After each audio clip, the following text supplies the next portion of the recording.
It's about 12:09. People still coming in. But let's see if we can try to get started on time. Dennis, you hosting this, what do you think? Give it 5 more minutes, then we'll give it 5 more.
Your mics are unmuted. This mic don't help me now.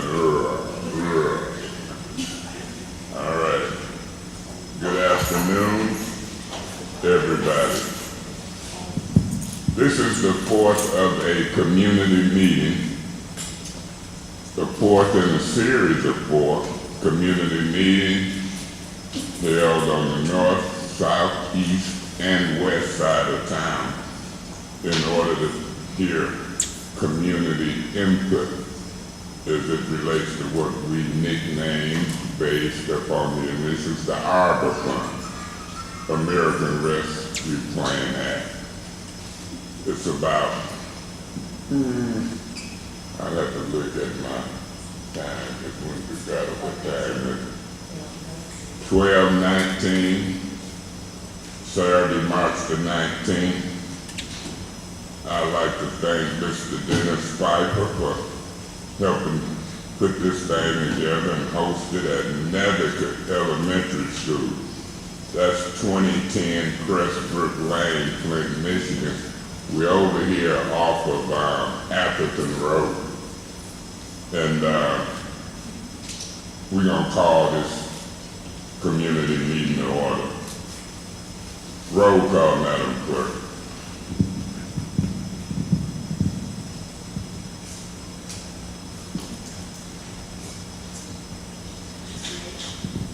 I'm present. Present. Present. Present. Present. Present. Looks like we have 6 council members present. That's enough for us to start taking care of business. And so I'm gonna pass this microphone along, starting with Mr. Dennis Pfeiffer. This is the ward he represents, the 8th ward. I'm gonna pass this microphone along, starting with him, and he can introduce himself and say whatever they like before we get started. Thank you, Mr. Mays. Those of you who haven't met yet, I'm Councilman Pfeiffer. I represent the 8th ward. I just like to thank everybody for coming out. And I know we're getting a little bit of a late start, but we are here to hear from you on how we should allocate these funds. So we appreciate everybody coming out, and we look forward to hearing from you. Thank you. Good morning. My name is Allie Herkenroder. I represent the 7th Ward. Thank you for everyone coming out today. I know it's dreary, which always makes it a little bit more difficult to get up and out and about, but we appreciate you coming today, and I'm looking forward to hearing what everybody has to say. Thank you. Good afternoon. My name is Councilwoman Jerry Winfrey Carter. I represent the 5th Ward, and I would like to first start by thanking you all for coming out to this session here, this community meeting, and I look forward to hearing from you in regards to the ARPA funds. Thank you for coming out again.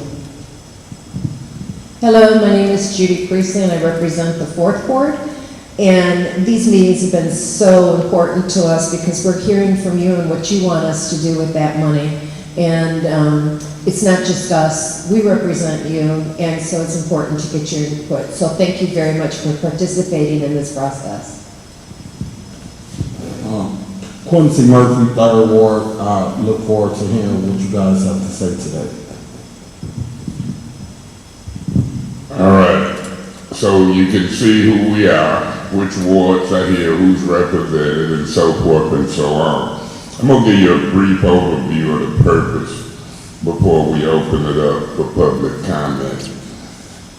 During COVID-19, during all of the processes and the trials and tribulations that we went through, the federal government decided to send about $94 million to the city of Flint. Not only did they send money to the city of Flint, but they sent it to school boards, counties, other townships and villages. But Flint's portion was $94 million. Half of it got here last year, May of 2021, we received 47 million in our banking account, so to speak. And it's been sitting there ever since. We've spent 1 million, we've spent 1 million so far for what they're calling, or what we're calling, a compliance firm. This compliance firm is to look at the rules and regulations, the do's and don'ts of how we can spend money and make sure all the paperwork and the compliance and that we're spending money right versus wrong, so we don't have to pay none of this federal money back. So 1 million of the 47 million has been spent toward that. And then we thought that since certain folks kept the city running in whatever way it's running, we allocated between 2 and 3 million or so for what we call essential workers, premium pay, police, fire, people in different departments, water departments, street departments, because we felt that these employees, I felt that some of them had risked their lives. They had worked through the pandemic. We had people die in city government workers as it relates to COVID and other things. And it was allowed that we could give money to workers. Police and fire might have got up to around $10,000, and other workers might have got about $6,000, but all 528 workers, give or take a few. Some of them fell through the cracks. We might go back and look at it. I wouldn't mind giving them a second round when the $47 million hit this May. The second part of that payment should hit our banking account May. What is this, March, April, May? And when that 47 million hit, minus what I've talked about, that's the money you'll be talking about today, asking us to allocate. We can allocate in areas of economic development, blight, crime prevention, infrastructure. But when we invited Congressman Till D to our council meeting under the old council, you know, he helped introduce the bill, or he helped sponsor a vote for it, or whoever did it in Washington. His take was, let's be creative. Let's see what we can do creatively with the money, within the guidelines, and see what we can do to help Flint. And so I want you to be creative when you talk. I want you to be somewhat selfish as far as what you want to see happen. And I want you to give us some ideas. Some council people say, we want to hear from the public before we make decisions. Well, this is the fourth one. I'm glad y'all, I hear the rest of us hear from you. And we've been hearing from the public. I hear from them every day in them areas of crime, blight, economic development, infrastructure. And so we've created some forms. Did you see them at the back door? If you didn't see them, then this is a form that was created and agreed upon somewhat by council. And it might be the only form in the city of this nature, but the city has what we call the keeper of the records, the city clerk. And all of these forms, if it goes right, will be permanent record. City clerk will transfer them to the compliance firm once you fill them out to see if it complies. Then they'll come back before council and vote. Contrary to popular belief, the council controls the purse strings. 5 or more council persons allocate money, sets budgets, makes rules and laws, and then the mayor is to carry it out. Are y'all ready to communicate with us? If you are, and if you got questions, feel free to not only talk to us, but I like meetings where people can talk back and forth. I call them the goofy rules, Mr. Jared. I don't like people just to be one-sided and can't talk, can't get information. Sometimes when I get answers to questions, it sparks other questions. And, you know, let's see what we can do. We're in no rush. The mic is open, it's yours. And just come up and speak. The floor is open.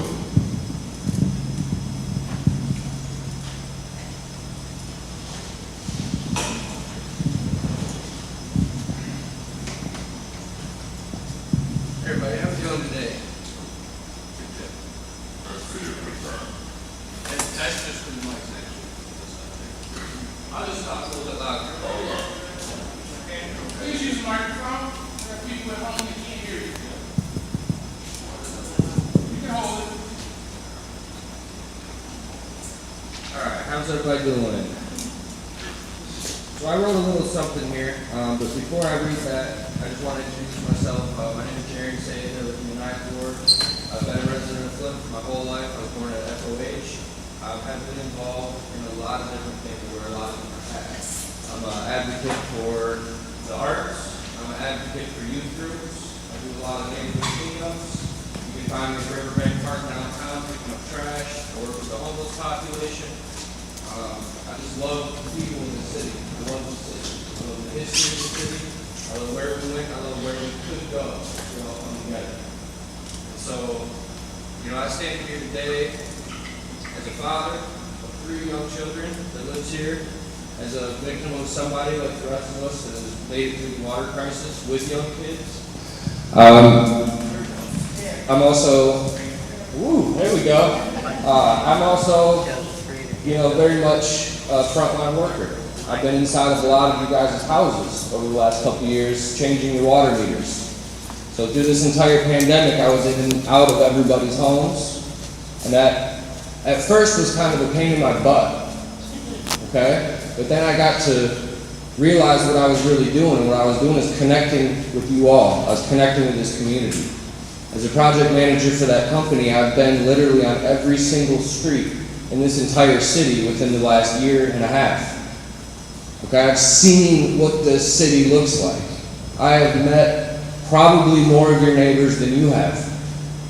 And unfortunately, that's a very sad statement to say because I'm just a utility worker, knocking on your door to change your meter, and I know more people in your neighborhood than you do. To me, that shows that there's something wrong with the way that we are all interacting. There's something wrong with the way that we all bond, and the way that we celebrate, and the way that we separate ourselves from each other, for whatever reason that may be. So I don't want to get up here and just kind of preach to you guys and talk, but I know firsthand that we have what it takes to be an incredible city that can have such a bright future and can really pave the way for these future generations to have something to hold on to where they can become stewards of this land and really take control of this place and turn it into something amazing. And we all have a once-in-a-lifetime opportunity to do that with $97.4 million, $94.7 million. And when we look at that number, you know, we can think about all the different things we see on TV or all the different things we read on our Facebook about $100 million. So let's put that into a realistic concept of what can actually be done and how far that money can travel. We also have to talk about how much time we have to make that decision. This does not have to be rushed right now. This does not have to be put on one administration's shoulders. And this doesn't have to be rushed through over 4 different meetings where we come and that's all we get to talk. We can turn in this thing, which I appreciate. There has to be a process for us to come and say something, right? But I feel like it should be longer term. I feel like it should be more involved. I feel like if we're going to start breaking money off of this... Let me say this. It is longer term. Okay. We have phone numbers. We're individuals. You can come to council meetings. This is something we're doing, but it is longer term. Fantastic. So, you know, we got that, but keep talking. I would just like to see some of this money allocated right off the bat into a robust program that can make sure that the citizens are engaged and have an opportunity to be talking. Okay, if we're gonna spend money on compliance committees, let's spend money on our community to have access to these sort of platforms. And it's gonna cost money to do that. We need venues, we need time, we need marketing, we need space, we need community outreach. So that's one of the things. I want to put a different hat on for a second here. I am serving as the interim director of placemaking for downtown Flint. What placemaking is, it's a beautiful phenomenon that happens.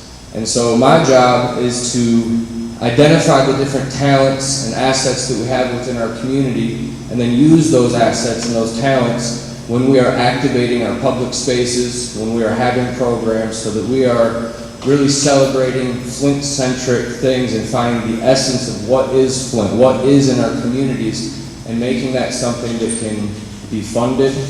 It can have help navigating the different resources, such as getting through council for road closures, for park permits, for all these things that sometimes are not accessible to the common person, or they feel like there's not a place for them to exist. And specifically, my realm is in downtown Flint. And so my job there is to try to make sure that every single person can feel welcome there and can feel like they have access to these resources. So I say that because I'm advocating here today for all the different artists in our community. And I have to ask you something. How many of you are artists in some way, shape, or form? How many of you enjoy going to concerts, or barbecues, or having street parties, or watching live music? How many of you enjoy driving down the road and instead of seeing dilapidated buildings and closed down storefronts, you see beautiful murals from artists from all over the world that come to Flint, Michigan, and then take that with them and tell their places how amazing of an experience they had here, because while they're painting, we're engaging with them. I say all this to show how absolutely important the art really is and how overlooked it is on almost every single turn that we make. Because when we're talking about blight, when we're talking about crime, when we're talking about lack of walkability within our neighborhoods and within our city, what's at the core of that is that you can see the juxtaposed sides. When I talk about violence or I do this other stuff, I think about those community gatherings that push the violence away. I think about the murals that cover up that dilapidation and create a city center where somebody walking by can now be inspired to do something with that building. Instead of just sitting there and us waiting for money to come knock it down, so now we have another space with grass this tall and another list of things to complain about, we need to start really thinking about the impact that art and artists and creatives have on our community, and how much that helps shape and form all the things that we do. So if you want less crime, if you want less blight, you have to have more creativity. You have to have more creatives. You have to have more community. So, I'm asking for, I don't want a dollar amount, I want a percentage. There's a big amount here, and I think that our city could build a very long-term, robust program. If we were to get 5% of this funding to go to the Greater Flint Arts Council, which has a long, proven track record of managing money, of accessing all the different artists in the Greater Flint area, not even just Flint, and also creating top quality programs for years and years and years. There are a lot of different art organizations that are out there, but I'm rooting for Greater Flint Arts Council, and I hope that you consider that, and you consider the pull that they have and the work that they've been doing and the capacity that they have to serve all different programs, and re-grant this money for years and years and years to come. We talk about leveraging funding and how getting some money and just giving it away is not really what we're trying to do. In some cases, it's what we're going to have to do, because you have to pay these bills. With art, it's a lot different. You can take this money and you can leverage that money. You can find these donors that are already throwing in hundreds and hundreds of thousands of dollars every year towards these programs, and you can match them. You can have these matched funds. So now everything turns from 150,000 to 300,000 a year. Think about how much money that is to go into artists' pockets. Think about how many more programs, how much more beautiful things we would have here. So that's what I'm asking for, is a percentage. It doesn't have to be 5. I just want you to consider looking at it a little bit differently, because it's not always going to be a dollar amount that we're looking for that has the most impact. To go a little further with the art stuff, I own a small business here in Flint. It's called Ivan. It's the Immersive Visual Art Network. And what I do is I have networked with people from all over the world who are into different lighting and projection technology and just really crazy, fancy, futuristic stuff. And what we do is we create walkable, immersive art experiences. And the concept is to shed a new light on an underutilized space to inspire the people that come there to look at it a little bit differently and to see what it could be, not what it is, but what can it be without having to spend millions of dollars to redevelop that space or tons of hours to actually fix what it is. We can put a projector right on it, turn it into anything in the whole world. And so what I'm asking for, I don't know the number. I'm going to have to get the budget together and actually have something, but what I'm asking for is the opportunity for Flint, Michigan to have a permanent, walkable, immersive art exhibit. How many of you guys have seen or heard of that Monet exhibit in Detroit where you walk through and it's immersive? That's the kind of stuff that I do. That's what I'm talking about. How many of you heard of River Lights that happened last year at Riverbank Park? We got to walk through and transform it. That's the stuff that I'm talking about. There are endless buildings that need new life breathed into them. We have the opportunity to do something unique and futuristic that can grab the attention of people from all around us. We have the opportunity to pull talent from all over the world to have features here, and something that we've never seen before. We've never had it before. And we could do this for relatively low cost, especially when we talk about $94.7 million. It wouldn't take much to get this off the ground. So those are just some things I really would like you guys to consider as far as revitalization. And when we're putting this money here, look at the different buckets that you have. And when you look at those buckets, think about how creativity and artists and the art community can fit into those buckets to help pad some of the work that you have to do. A lot of these people, they're going to come work out of passion. You don't have to pay them $1 million. They're doing it because they love this city and they're going to do it anyways. So let's support them. Let's give them some money. Let's give them some work, and let's give ourselves a brighter future in the city of Flint. Thank you all for listening. Thank you. Thank you, sir. Anybody else? Just come right up. I see you moving, ma'am. Go ahead, Mr. Mumford. You go after you. Good afternoon, everybody. I'm Marion Mumford. I've been a resident of Flint since 1965. My calculation is something like 57 years. Today is my birthday. Thank you. I want to sing to him just a little bit. Happy birthday to you. Happy birthday to you. Happy birthday, Mr. Mumford. Happy birthday to you. Eric as a person praying with you, not singing with you.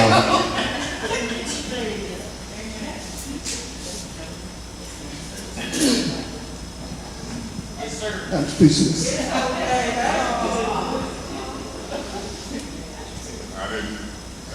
I didn't know I sang that good. Well, you do. Or I may sing so bad I make you cry.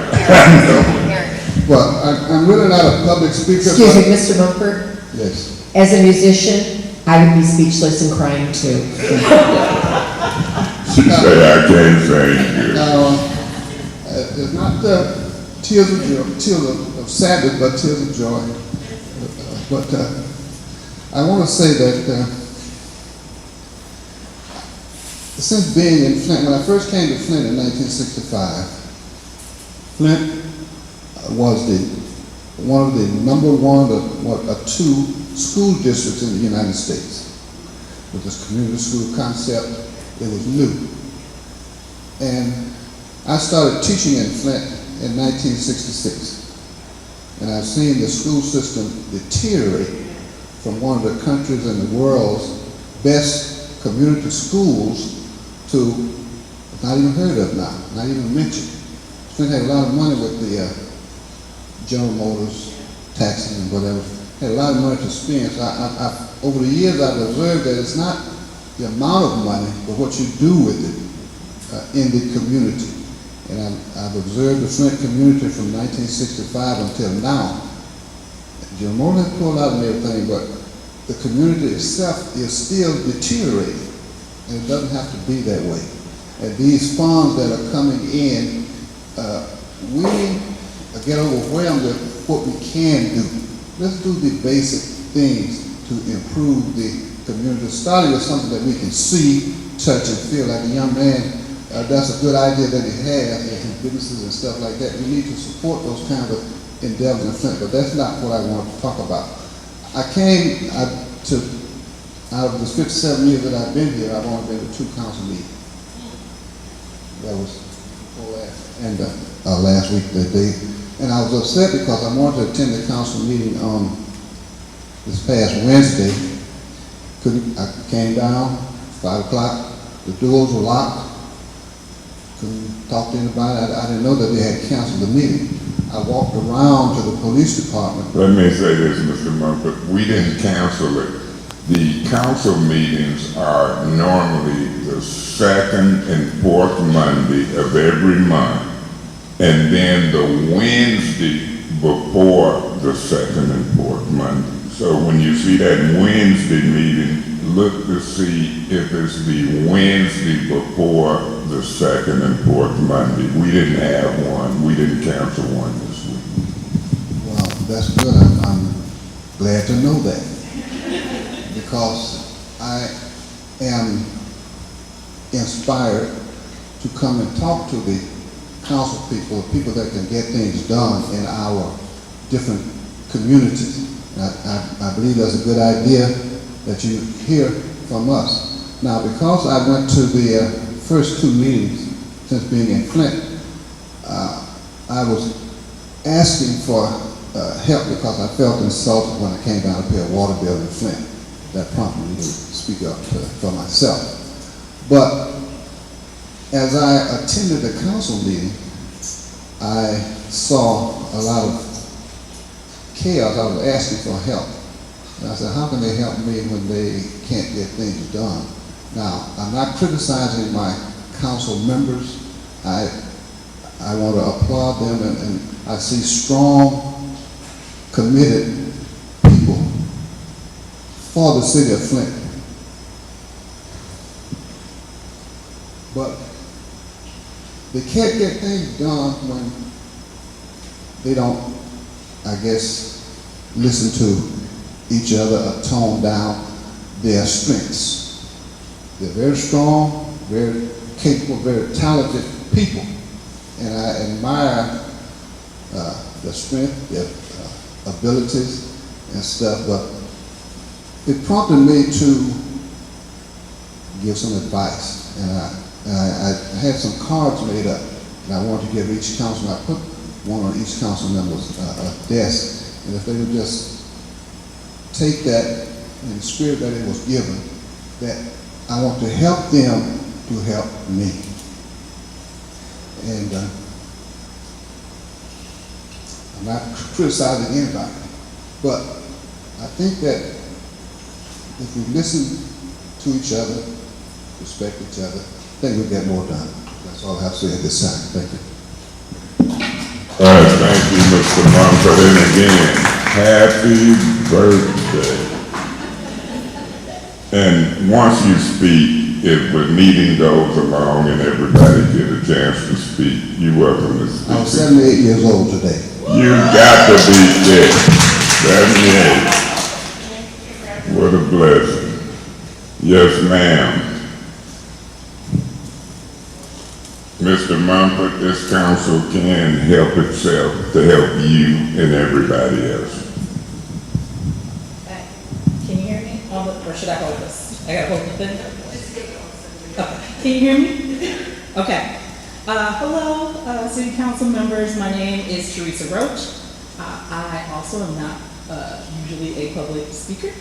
I lived in Flint my whole life. I was born and raised here, also born in FOH, which doesn't exist anymore.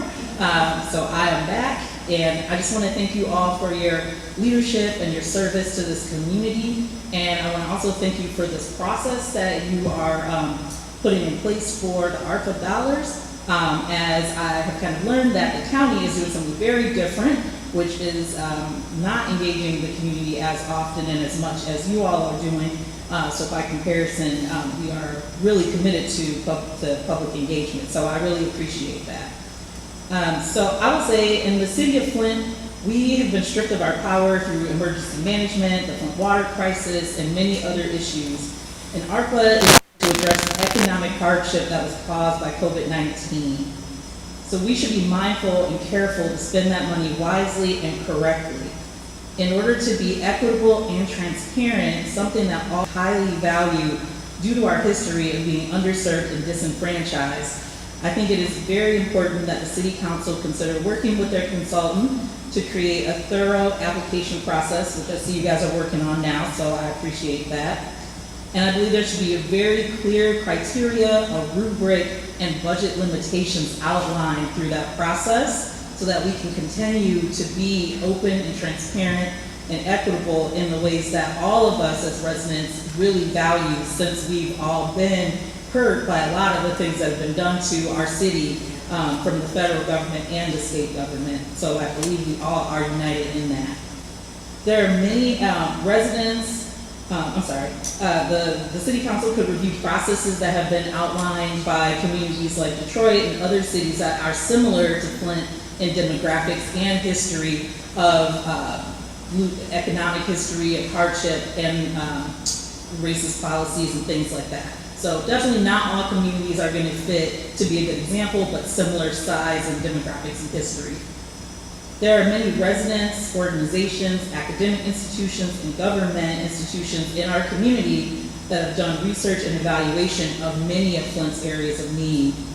And I would ask that the council consider working with their consultant and or an advisory committee to gather existing data about the needs that were created by COVID-19, to creating an advisory committee that maybe represents all wards. Being a council member is a part-time job that requires a full-time commitment.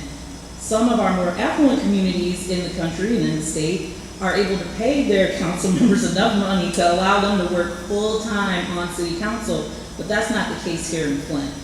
So I think it is our duty as citizens and residents and people who work at nonprofit organizations, academic organizations, I think it's our duty to support you all as you are in a service and leadership position that is incredibly hard and highly criticized on a regular basis. So that is what I have come to ask. I'm not asking for money, I'm asking for a more thorough, open, and clear process for all of this. I know we do have a time limitation in that this money needs to be allocated to projects by 2024 and needs to be spent by 2026. So I know that there is some time limitations and some pressure to get it spent quickly, but I believe that we can do it, and I do believe that as residents, we do have a duty to support you all and to lift you up and to help your service to this community be easier. And I am easy to get a hold of if anybody wants to reach out to me for anything at all. If you're like, we don't have time to research, call that girl that spoke at council. I am happy to help. And that is all that I have to say. And again, my name is Teresa Roach, and I am a resident of Ward 7 and born and bred in Ward 2. So appreciate that. Thank you. Thank you, Ms. Roach. Very well said. Mr. Derrick. Ms. Roach, look at me reaching out to you. I see you. You're so scary though. Oh, I'm scared. Go ahead, sir. Good morning or afternoon. My name is Jonathan Jerry. I am a resident of the 9th Ward. And I first want to say that I appreciate really the civic engagement of everyone in the room. As a long time, I'm not going to say lifelong because there were a few years that I lived outside of the state, but as a long-time resident of the city, and as I get older and reach sort of milestone ages, you understand the importance of civic engagement and giving back. So I appreciate you all being here, representing your wards. Mr. Murphy, I think in the last week or two, I heard you make reference to this being the 4th meeting, and there are some council who understandably can't make it to every meeting, but you would have trusted and hoped that at some point along the process, all of your colleagues would have been in attendance, and I'll leave that there. So I'm not here really for a request or to talk about a specific request myself. More so, I'm the type that I challenge processes and want to really understand what the group that is representing me understands about their role and really what their commitment is back to me. And I heard President Mays earlier talk a little bit about the process that the council has by way of the form, and then the form being sent to the compliance, and then from there will be a more robust process. And then I just heard, I believe Ms. Teresa talk about rubrics and all of that. And I say that because I have some background, having spent time at Mott Community College in workforce development and the grant processes and all. And I've listened. This is my first, Mr. Mumford, this is my first meeting having attended. Typically, I have been listening to the sessions, the council meetings for the last year and a half, 2 years, as I also work in the evening. So I'll be tasking away, having my earbuds in, and yeah, there are some meetings where I'm like, and I agree also, Mr. Mumford. I see talent in all of you. I appreciate talent in many different forms. And I have had, you've heard President Mays call me by name. I've had a conversation or two with him. And I think maybe in one of those conversations I told him personally, because I've said it a couple of times publicly and just talking to people, I think he's borderline brilliant. I think oftentimes his message gets masked in a delivery that's difficult for others. And I challenge him, as I heard Mr. Mumford, in a respectful way as well. And I have not had, I know Councilman Murphy sort of tangentially by way of church, and I've known him to be committed to the community in many ways as well. And if I may, sir, respectfully say to you, move you around as if you have a handle on you, just by talking. And we can talk, if respectfully, I'd love to talk to you later about that in more detail. But I'm here because in hearing about the process, one thing, again, having been at Mott, back in 2012, under the Obama administration, the Department of Labor provided $500 million in grants to community colleges. And one of the stipulations was, in order for the colleges to get any money, they had to work in collaboration with another college to leverage funds to stretch the dollars. Now, I know here in our county, you know, the city of Flint got money, ARPA funds, the county got money, and there were funds also to the Flint Public Schools. And I guess if I may ask a question, and I know this might not be the body that would have those discussions, but to your knowledge, have the three of those bodies come together to talk about how they get leverage dollars? I can't say whether the three bodies have come together, but I've been invited and attended the school board meeting on request to talk about some collaboration. I've got calls from the county commissioner or commissioners to talk about collaboration. And so the answer would be somewhat yes, by having that conversation, but as the bodies deliberating and voting to collaborate, the answer would be no in some sense. Anybody want to add to that? That would be about the answer. We'll see how it turns out. Because I see opportunities in leveraging dollars. For example, Flint Public Schools received 160, 70 plus or something like that $1 million. They have buildings that are under their ownership, and I know they're trying to sell some of them.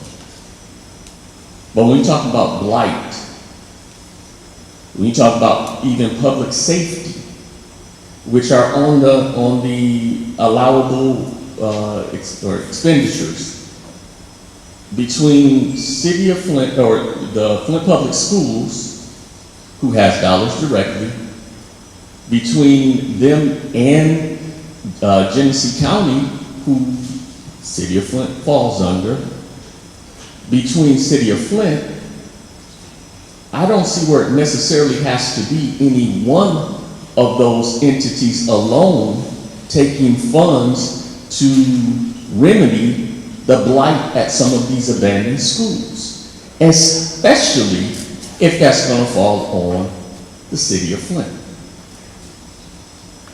Let me move on.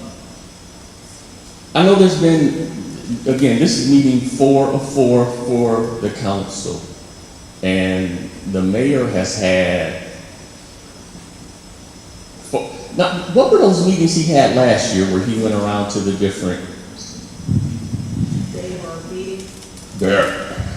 There were meetings that he had on these funds last year where you put a card out, and then when we spark meetings, and like it sparked more meetings. So don't be confused. There had been some meetings, whatever they were, and he took comment and written questions on cards. Then there was another series of meetings advertised with Don Jones. Looked like Ms. Burns wants to say something about that, but that's my response. Mr. Jerry, they were, and thank you for coming, they were ward by ward meetings, so all 9 wards there was a meeting, and I attended, I believe, 4 of those, and residents were invited to come to speak. You wrote they were not invited to speak. You were invited to write your ideas down on a 3x5 index card. When President Mays announced that we were going to do, let us have open conversations with the public, we were the first to say, these are our listening sessions, and that we're a co-equal branch, as he states every meeting, and lets us know what our power is as the council.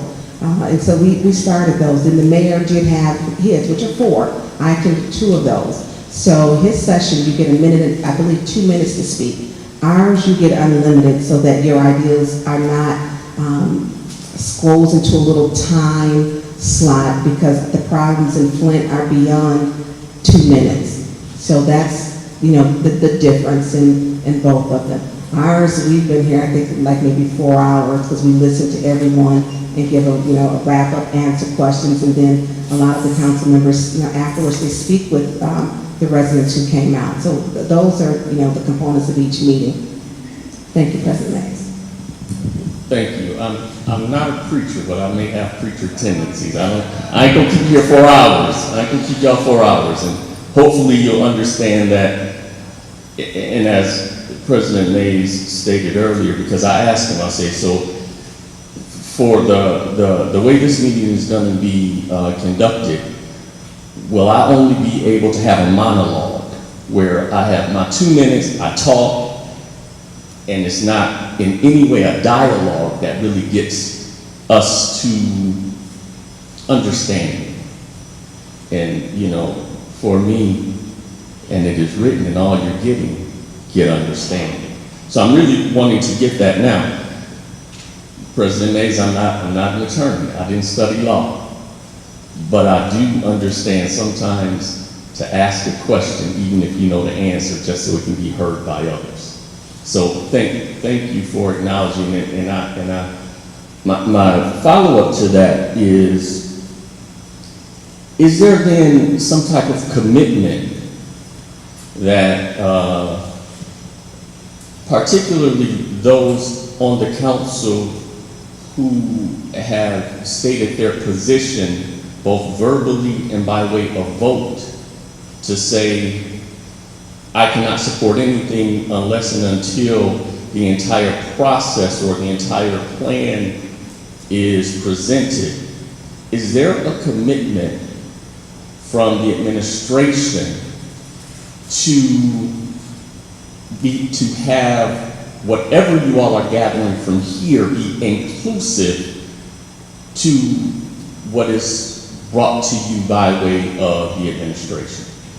I'm gonna pass the mic to some of those who say that we shouldn't spend a dime until we get a whole plan in place, but I'm gonna say this.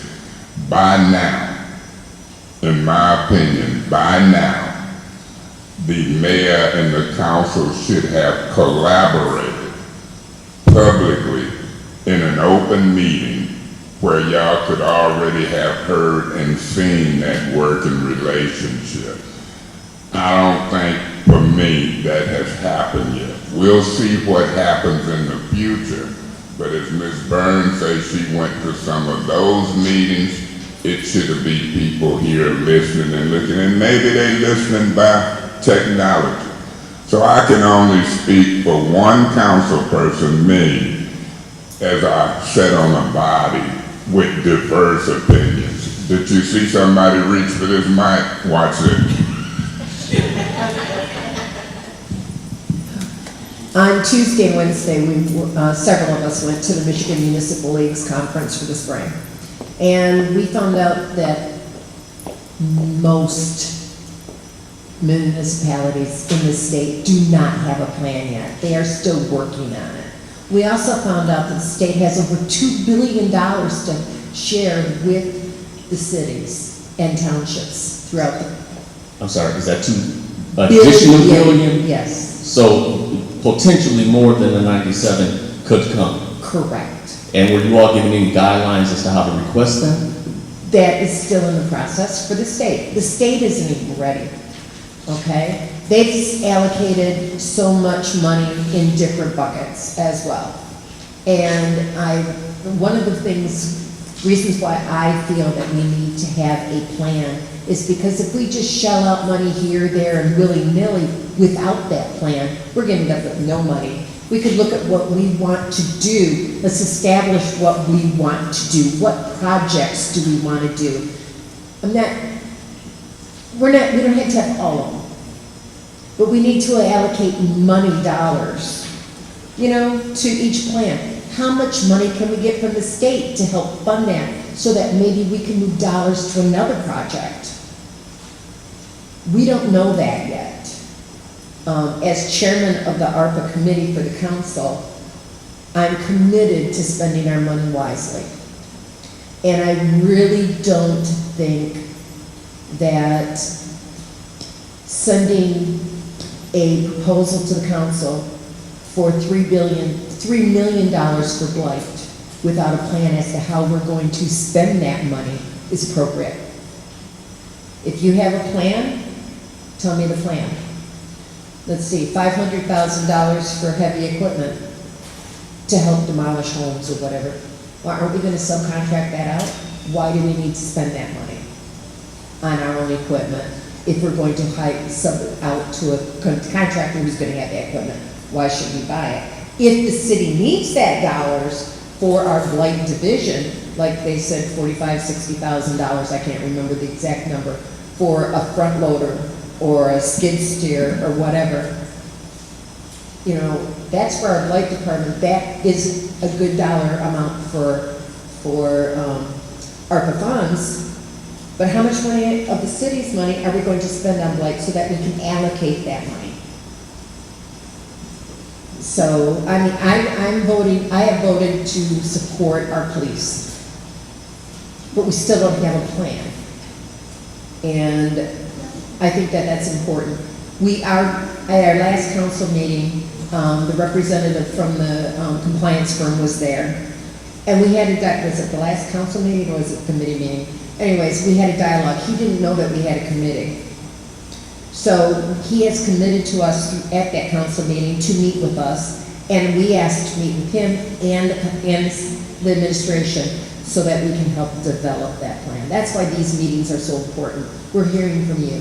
A lot of people want economic development. Okay. The Arts Council, we have a property tax route for countywide for that. And I don't think that's appropriate use.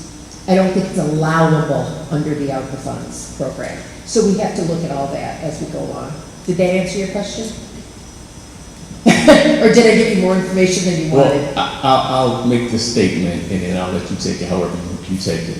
I understand the difference between addressing a question and answering a question. And I'm not saying you only addressed it. I'm just saying, thank you. Thank you. But I do have a follow-up because when we talk about the plan, at some point, where's the cutoff going to be to say, you know, we need, because like when any RFP, there's a deadline. Right. Like at today's meeting 4, how long before you say, in this round of planning, because if you want to plan, at some point you got to have the whole plan. So you can't just have an indefinite date out there and build a plan for a total something. How are you all looking at, when do we cut off for maybe this round and how many rounds will we have? Because it's still so arbitrary. I don't want to see, I'm not going to do anything until I get a plan. Well, what's the cutoff for having the plan submitted? Well, that's the thing. We haven't met with the administration so that we can develop.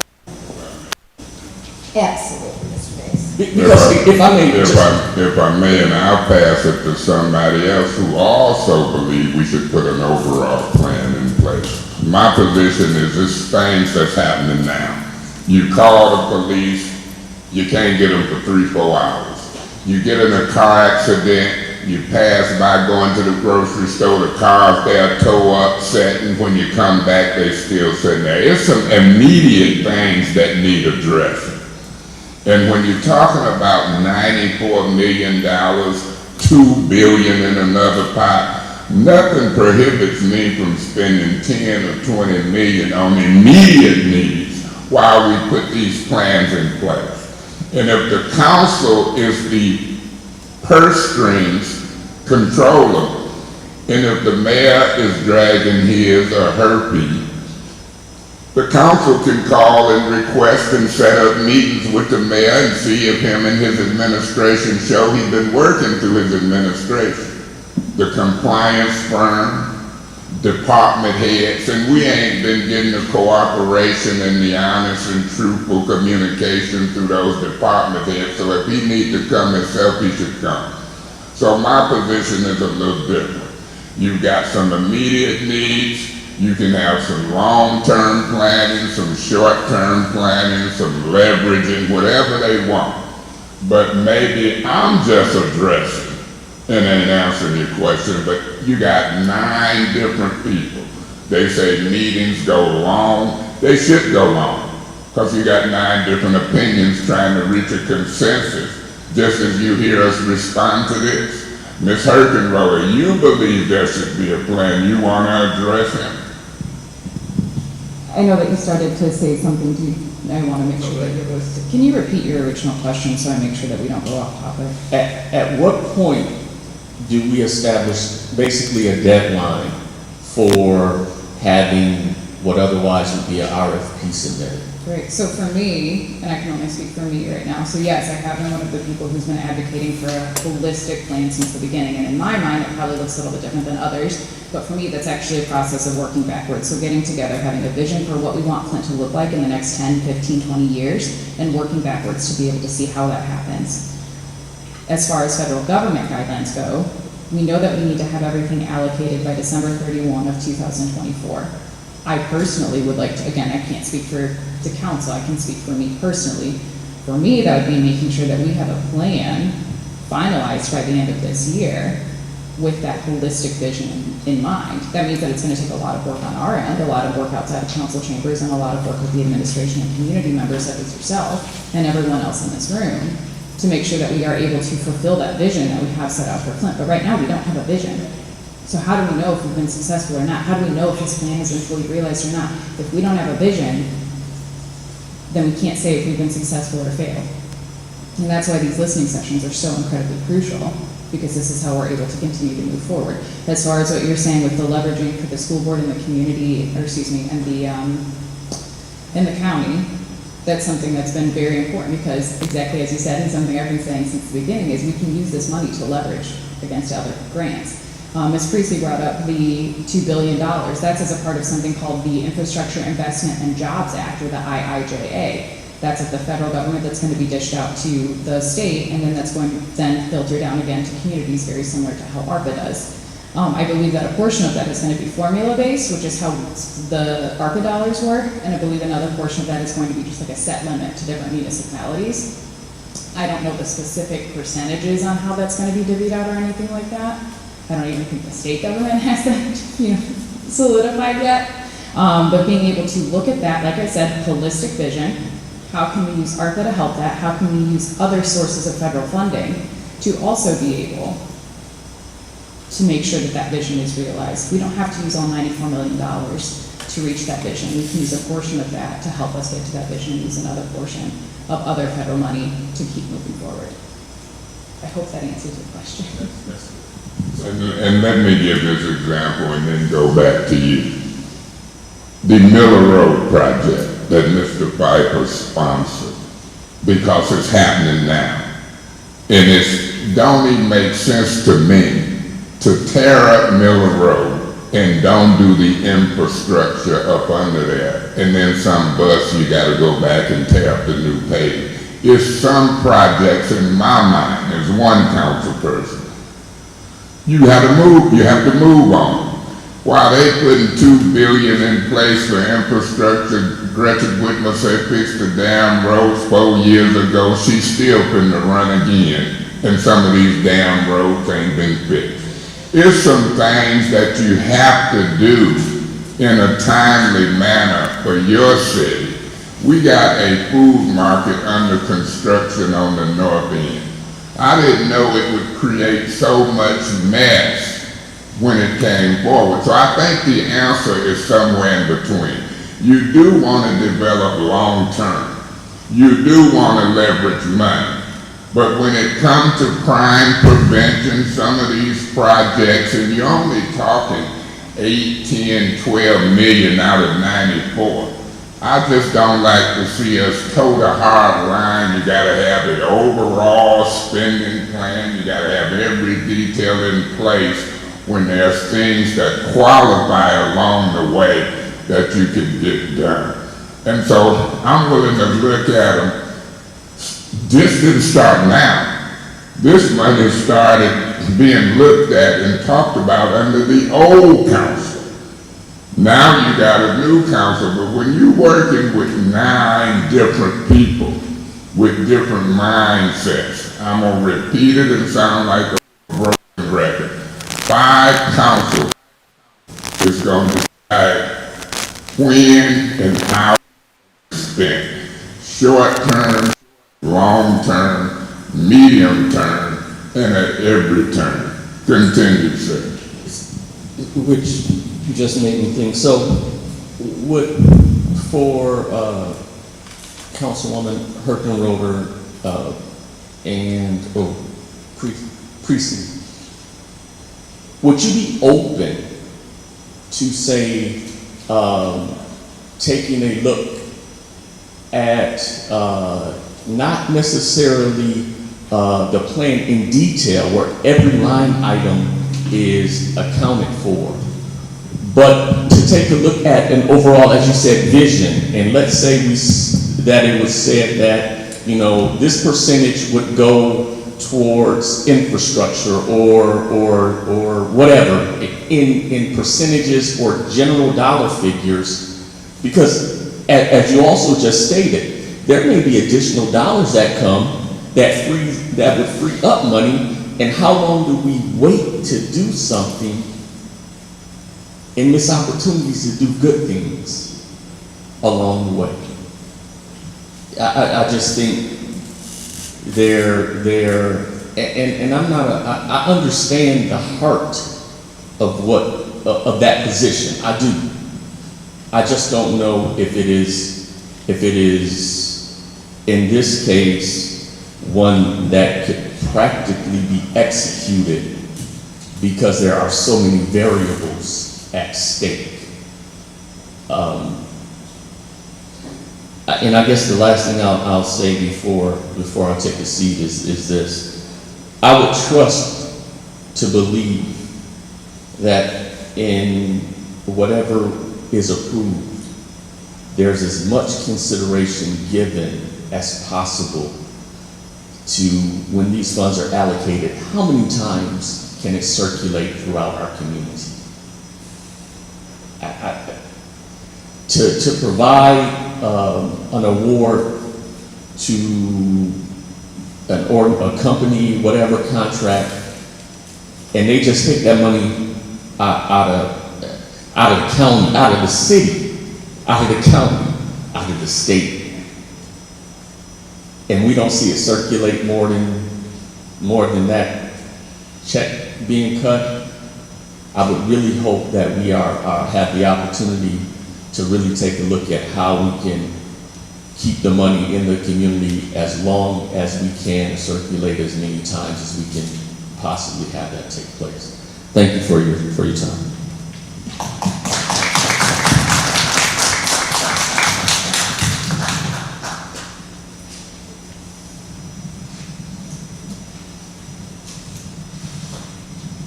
Good afternoon. My name is Cheryl Kristoff. I'm an 8th Ward resident and president of West Flint Community Watch. This is a neighborhood association that has actually worked for decades to attend to the blight, the graffiti, the boarding, beautification, a primary corridor into the city, and that's Corona Road, and throughout the neighborhood. So today I'm here to make a statement of what this organization of neighbors sees as our needs actually. Our primary concerns are safety and blight. So you've heard me say how we've been addressing that. Our hope right now is that the safety and blight can be addressed by the demolition of the commercial and residential properties along that corridor that is an important entrance to the city. Also the buildings that have been condemned by the city. And ultimately our goal is to make a place that the neighbors can respect and feel respected, and to improve, as Chief Green says, to improve the quality of their life, and then ultimately to get some small development going along the corridor. So basically today my goal is to let you know what we've done and to let you know what we see that would be helpful in relation to our neighborhood. Thank you.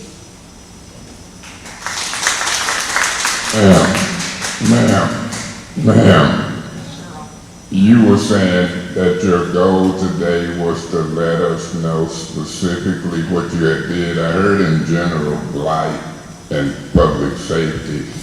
In the corridor you mentioned, that's an interest. You referring to the whole 8th Ward?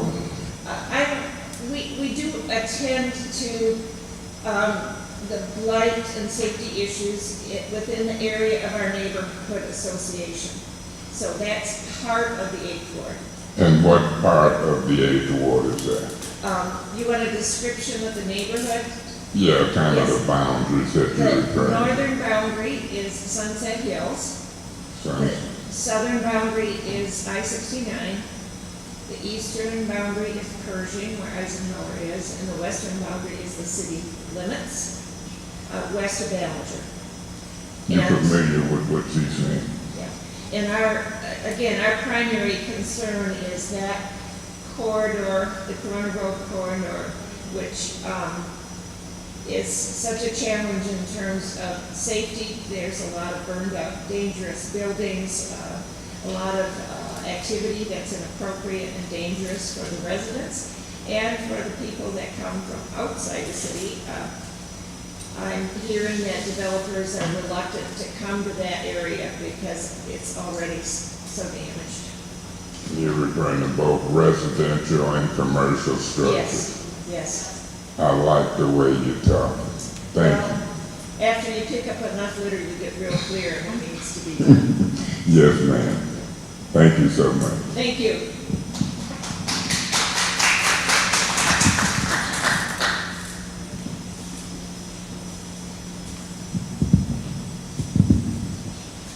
Good afternoon. My name is Satara Webster. I was a resident of Flint. I grew up in the 5th Ward. I have family that's still there. I actually, when the water crisis first started, I was living on Raskow. When we moved from the 5th Ward, we moved out to Beecher, which is where I'm at right now. But I have a deep love for Beecher and for Flint, and I fight for Flint all the time, and I talk about Flint all the time. I would continue to be a resident of Flint if some things were a little bit better. So as it relates to what I feel like we need as a city as a whole, we need to heal as a city. We need to see it back to where we feel like we want to be here and we want people to come here. Like, I understand having the gentleman that was talking about the arts and all of these things to make people come back, but you also have to drive through the city, in order to get there. You can't just be downtown. Everything just can't be downtown. I would like to see all the other wards prosper as well. The 3rd Ward, the 4th Ward, the 2nd Ward, the 1st Ward, all of those. I would like to see some of those dollars being allocated for affordable housing in some of these spots where these houses are, and some of those empty lots. And if that's the case, and then you partner with HUD, and you and HUD put your dollars together, and you build it back up. Because like Mr. Pfeiffer and I were talking last night, if we don't get the numbers back up, is there going to be a Flint? I can't see it as it's going right now. That's Flint will last another 10 years like this. So if we don't get the numbers back up, when we don't build the census and we don't get people here, what are we going to do? Getting the arts involved is not going to mean anything if we don't have anybody here to look at it, right? So I think that some of those dollars should be allocated to do that, to build some homes, affordable housing, and get HUD involved and partner up. I love the idea of partnering with other entities to get more money to bring it in, but partnering with HUD, back then HUD did that. They came in and they built up, communities and doing that, and just to get those things together so that maybe we don't have to go to land bank and have that fight, in order to get some affordable housing, or not to see another high rise or another building or another, I'm sorry. Yeah. Okay, I'm sorry. In order to get, a neighborhood or a community, not to see another, apartment complex or anything like that. No kick and no dig at it or anything like that, but give people something to be proud of that they can have of their own, as opposed to, being in another place where you have to worry about crime from other people. you know? I would like to see, more, happy birthday, Mr. Mumford. Mr. Mumford taught my children how to play chess in Beecher. He taught them how to play chess. My kids started playing chess in kindergarten. They still play chess right now, thanks to you, right? I would like to see programs like that, like maybe chess in the park, right? I would like to see some of those things like that because we don't see any things. We're talking about outside activities. But if we had a Mr. Mumford and his friends coming and teaching the children and even us adults that don't know how to play chess and have chess in the park, you know, once or twice a week, to have programs like that, to have him lead something like that. I would love to see that. I would come out just to see him do it again because I remember seeing the joy in his face and having those kids coming in there. He packed those classrooms out every day after school, teaching those children how to play chess. Those are the things that I would like to see. If we have more activities and more things for these people to do, then maybe they won't be committing so much crime. They won't have these things. They'll have so much idle time on their hands, right? I would like to see things like that. I would like to have my grandchildren be able to go and participate in some of those things. I have a 4-year-old grandson, I have a 5-year-old grandson, and I would love Mr. Mumford to teach how to play chess. You know what I'm saying? I just think we have to have something that we need to be proud of, and I don't think that it all needs to be allocated downtown. I don't. And if we can't get it in throughout the other wards, and we can't come to an agreement to have it throughout the other wards, I don't even see the understanding in building the downtown up if we can't have them drive through the city and see that it's nice as well. You go to Bloomfield Hills and you go to Royal Oak, they don't have any blight, they don't have any of that. You hardly hear about crime there, and that's because it's built up. And if we can do that, then maybe we can cut a lot of that out. I also want to advocate for some of these other, I know there's a lot of nonprofits that are doing some things, and I know there's some that are not. But there are some that have some good ideas with things for the children. I can't remember the name of it. Mickey's cousin has one. There you go. That one. What was the name? Uma Marshall Strong Outreach. That is doing great things with the children. You know, I would like to see some of those things allocated towards that. I would like to see some of those nonprofits even get together and ask you all for a big amount of money so they can split up between it. You got Linnell doing that. Yeah. I would love to see that. I would love to see that. I would love to see, we have 810 News Media Group that we just started, and it's an outlet, and we run a podcast, and we're doing that for other outlets besides Channel 12, you know, for even you all to come and speak and have an outlet just to speak to the community and give community news, and not on a biased level, right? We're Switzerland. We don't have a dog in the fight one way or the other, but for everybody to have an outlet. But I just really think that we should think about even building up the 5th Ward, the 3rd Ward, the 4th Ward, and making it nice there for people to want to come back there and live there. I would, if there was somewhere for me to go. But as of right now, it's not. So me coming back to move into the city is not a conversation that I can have because there's nowhere for me to go. There's nowhere nice for me to go. And if we had somewhere, maybe we could. And so we won't have to send our children to Grand Blanc, Flushing, and all those other places. We could do it right here. And then maybe other people will advocate a little bit more for the Flint School Board and want more money to go there and to have the school nicer, to have a better school. But why have a better school if you don't have anybody there to go to it? Am I hearing you advocate and you should have new housing on some of these empty lots? Yes, sir.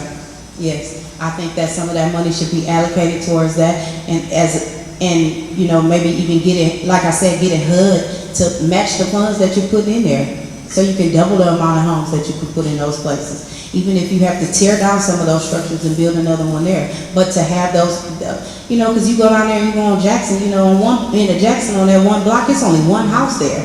All those houses that used to be there, they're not there anymore.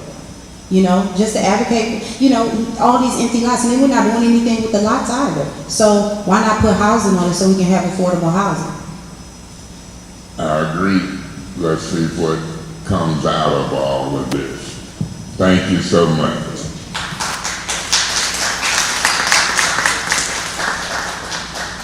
Are y'all comfortable talking to this council and being seen out in the public on social media? Are you comfortable? Oh, I am comfortable. Well, relax, cause the floor is yours. We'll listen. Thank you. Hi, my name is Jean Merkel. I live in the 8th Ward. This is my very first council meeting. I've wanted to come many, many times, but I just haven't been able to. I work for the Flint schools. I really believe that a lot of the money should, I mean, I know they're getting money, so I'm not worried about that money that you guys are controlling for them to have it. I am very concerned, like this lady over here, I want to go to that meeting too, to the left side of Flint. Front Road is a war zone.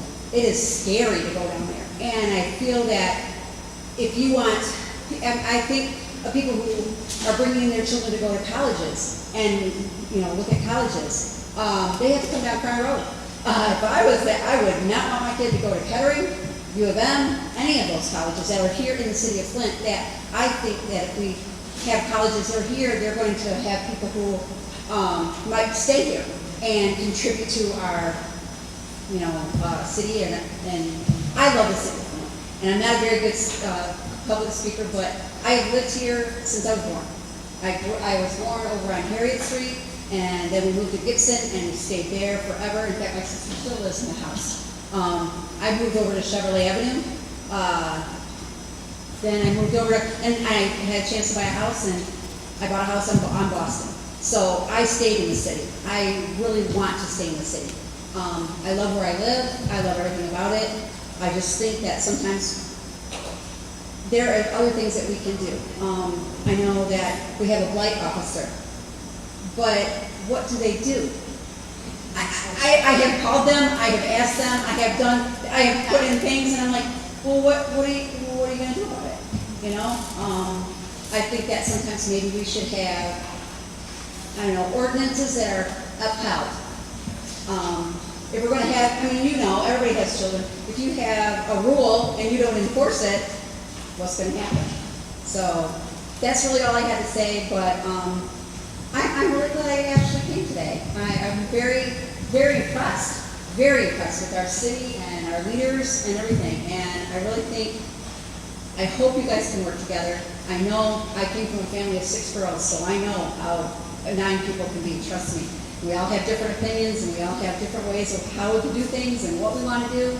So, but I think all of you guys have the one vision is we want the city of Flint to be better than it is right now. And I'm hearing you say you want it to be better, and you've articulated some things. I heard you say something I want to disagree with. Okay. You are a good public speaker. Oh, no. Yes, you is. I listen to these people, and I'm like, oh my Lord, I am not a good public speaker. But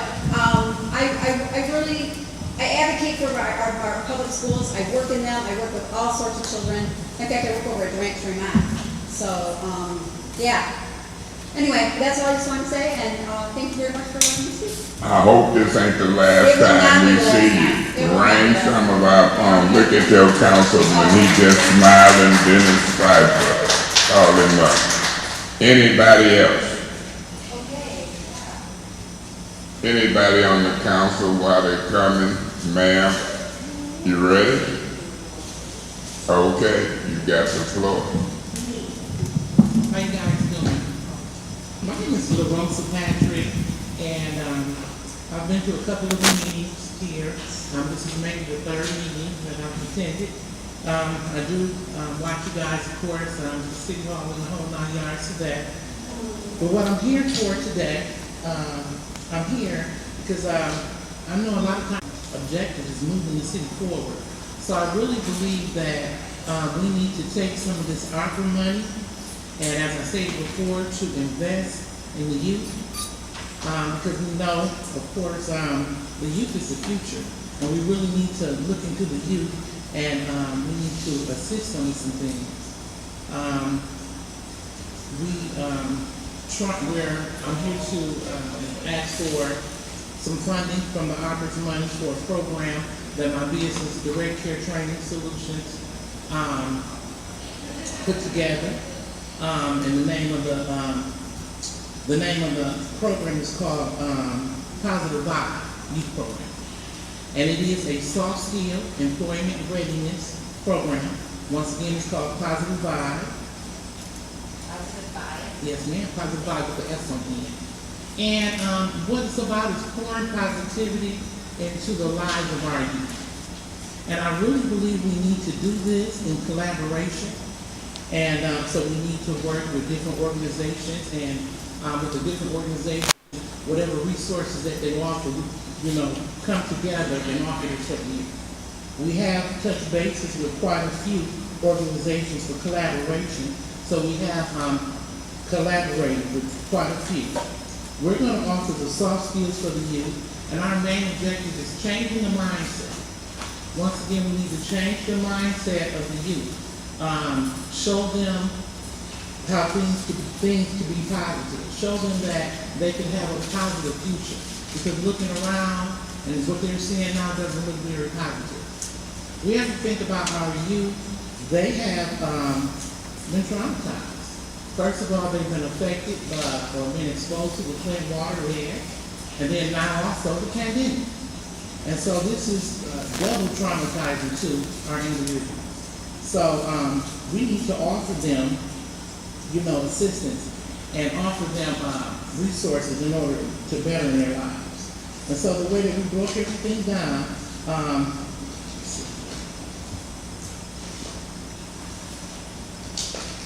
one of the components we broke down is going to be the individuals who will get, of course, education, okay?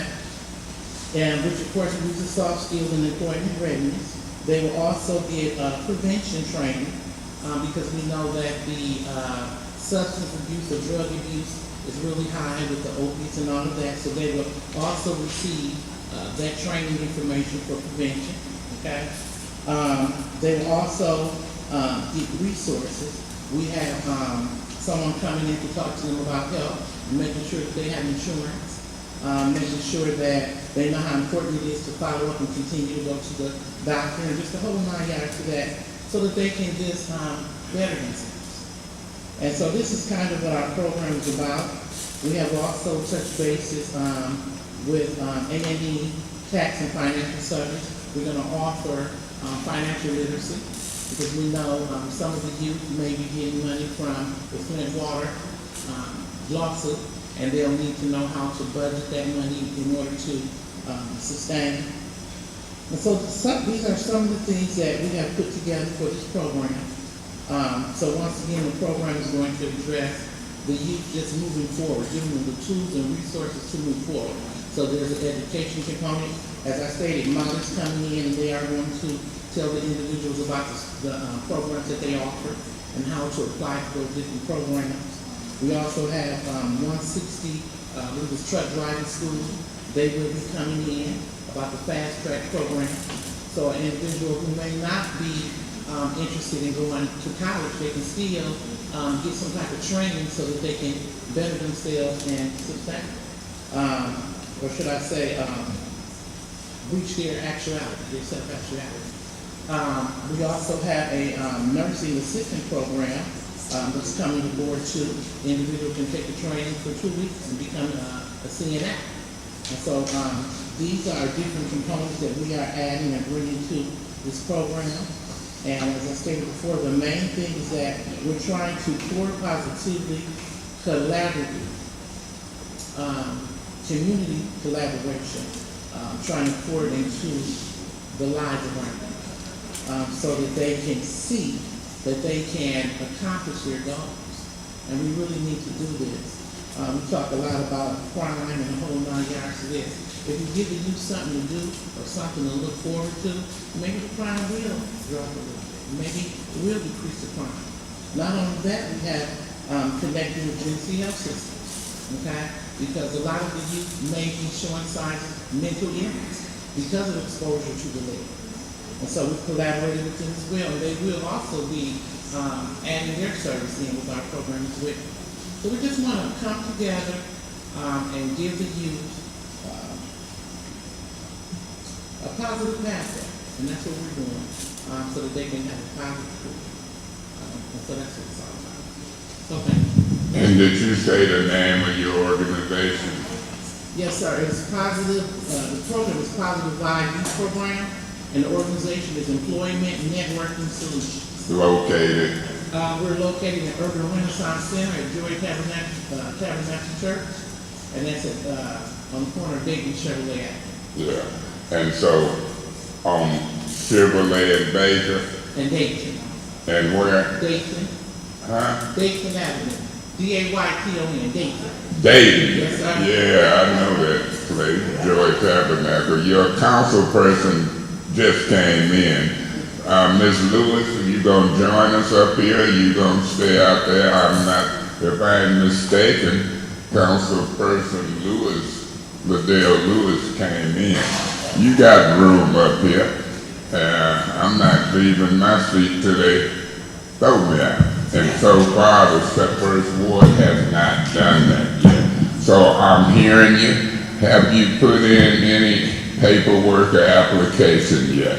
I have everything together, basically, and it will be put in. You have time. All right, because I say this as well, I don't mean to cut you. Go ahead. No, you ain't cutting me off. People mean to cut me off. Why would you not mean to cut me off? Go ahead, man. I didn't say that, you said that. I'm always say that. I know what's what. Go ahead. I thought you were done. I do want to also say that the individuals that's coming through this training, they will also receive first aid and CPI training from American Red Cross as well. And so once they complete the training, they will get a certificate of completion, and then they'll be able to move on to the other resources and things that we have, as far as education or employment opportunities. So I need to take that. Okay? Well, thanks so very much. Well, thank you. Thank you. Feel free to continue to communicate. Ma'am, I see you coming. Welcome. And we're all ears. Thank you very much. My name is Denise Diller. I am with Crossover Outreach.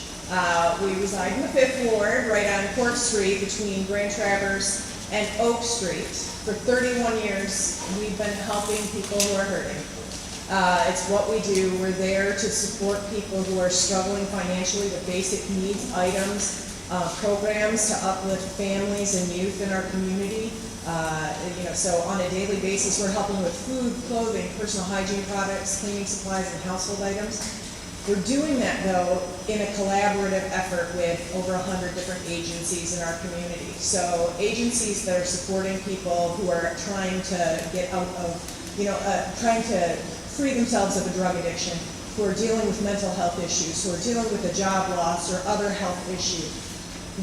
Those agencies refer people to us to get those core basic needs items that they are the critical thing to help them as they work through these other issues. And we do so in a way that is showing love and dignity and respect, because the one thing that is critical to everything that we do is the knowledge that each one of us is one job loss, one health issue, one situation away from needing to walk into a place like Crossover. And our goal is to make sure that people know they're loved, they're seen, they're heard, and we're there to help. And in order to do that with all those different agencies in the community. So we are, unfortunately, our building is not sized properly for what we're doing. We're in an over 100-year-old house that's kind of falling apart around us. And we're serving an average of 13,500 people a year out of that little building. Our goal, and we've been working to raise the funds, to build a new building right next door between our current building and Oak Street, improving the corridor. It'll be a very nice 7,500 square foot box. It's kind of stripped down as much as we can so that we can get it done, have it be a nice, decent place for people to come and get help, but also allowing us to add a community space in the front so we can continue to collaborate with other agencies by providing space for them to do their programs as well, to be able to provide more classes and things right in our facility. So what we're asking is for your assistance to help us finish this building. We are $650,000 away from being 100% funded. So we are working toward it. We will be building there. It's our home. We love our community. We're right on the bus line. 87% of the people we see every year are within the city of Flint residents. 50% of them are coming from the north end to come to see us, to get that help.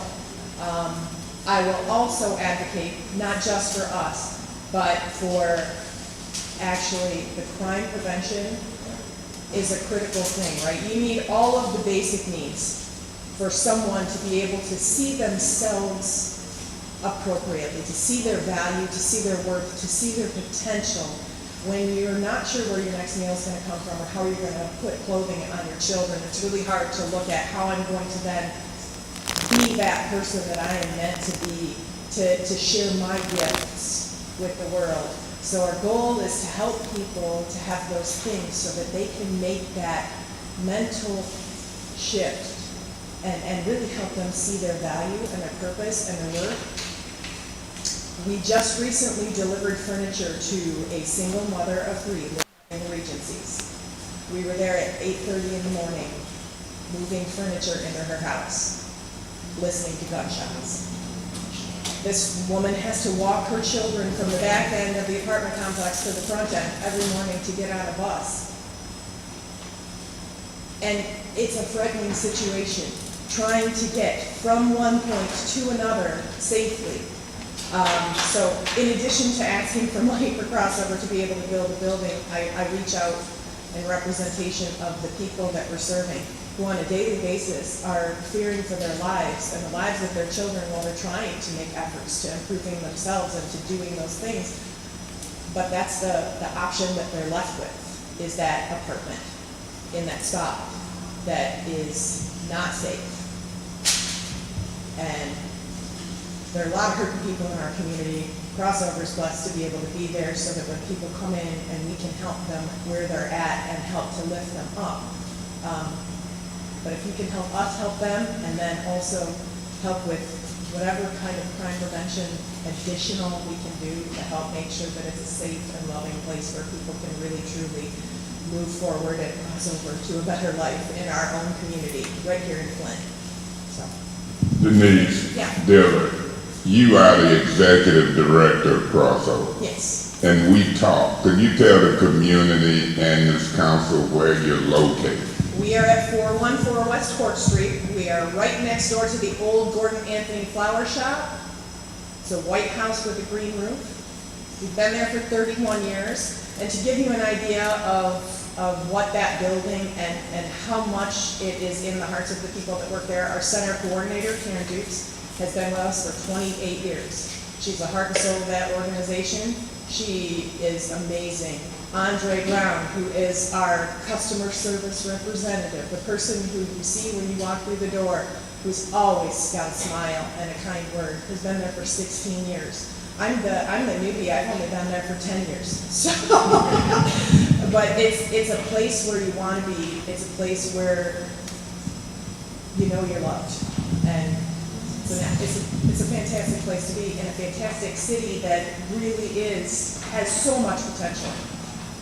Denise, Yes. My name is Councilwoman Jerry Winfrey Carter, 5th Ward, and I think I spoke to you once before because I am the director of the Adult Literacy Center over at the New Life Center. Yes. And we have books for you guys. Oh, yay! Yes, and I will have them delivered to you guys. And thank you for everything that you do. Yes, we have books as far as the book bucket program, and we'll bring them over to you guys. Thank you very much. Nice to meet you. I want to ask you another question. Have the construction started? You say you're 600 and something, 50,000 short. Have the construction started? It has not, but our site plan assessment is in. Our plans are all in with the city, waiting approval, and we're hoping to be able to put a shovel in the ground this year. Okay, so you've been before the planning commission, site plan review and all of that? We're in preliminary site plan review right now, so that's what's keeping us from putting a shovel in the ground. Once we get all those approvals, but it's gonna be a beautiful building, and with what I've heard might be happening to Court Street and the potential of, in the next 3 to 10 years, that changing how it looks so that it's more family friendly and things along those lines, it's going to be a beautiful neighborhood. It's growing, and and becoming nicer and nicer as we go, so. Yeah, and I was hearing you say y'all took some furniture to a family over in the Regency Yeah. just here recently. Yeah. And the details of what you're requesting, somebody had came to a previous meeting we had and talked about crossover outreach, correct? Our development officer, Ken Lemons, yeah. Okay, and was that at Hasselbrink? Yes. Right, and I recall that. Have y'all put in any, even though we created it and people criticize it, have you put any paperwork in yet? We will be putting that in as well. We've sent letters to everyone. We have attended a lot of different meetings. Right. So yes, we're working toward it. We're anxiously awaiting the RFP as well. So we'll put that out, but we were told there would be a Let me say this. RFP process. Let me say this. You know more than I do. Because if people keep telling people it's an RFP process, and I've heard some of the folks sitting up here with me, at least one say, we don't want people coming through the back door, we want them coming through the front door. Yeah. This is the front door. Yes. This ain't nothing shady. This ain't nothing slick. This is the Flint City Council listening to people, taking in information, trying to do stuff in a timely manner. Timing is everything. So you know more about the RFP than me. I'm gonna ask the question, when is it gonna come out? Well, I don't know that. I don't either. And I'm gonna ask the question, who gonna get it together? Purchasing, the $1 million firm, and then the sooner they can tell me, the sooner I can know and can share with people. I ain't hearing some of this stuff. I'm hearing that it's $47 million, been there since last May. Another $47 million to come. We listening to people, so forth and so on. And I want to cut the red tape. You got people in need and things to do. They don't even know sometimes how to do RFP. It'd be so much red tape and whatever. So I hear you say you waiting for the RFP. If I can do anything in cutting the red tape, I wouldn't care if it's an RFP, a PTQ, a CRT. Let's see what we can get done. Thank you. And thank you all for taking a lot of time to listen to everybody. So.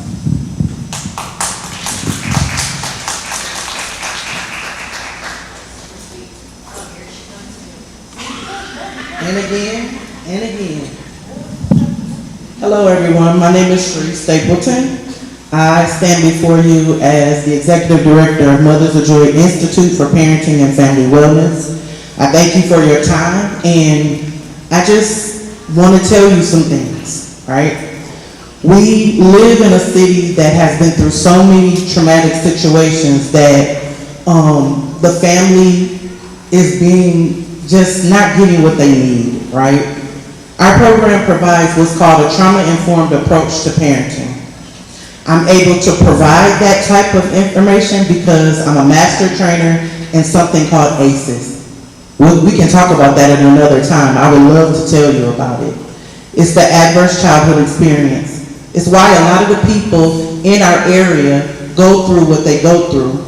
They haven't dealt with things that, because of the water crisis, because of the pandemic, and that's why they're acting the way that they're acting in our community, okay?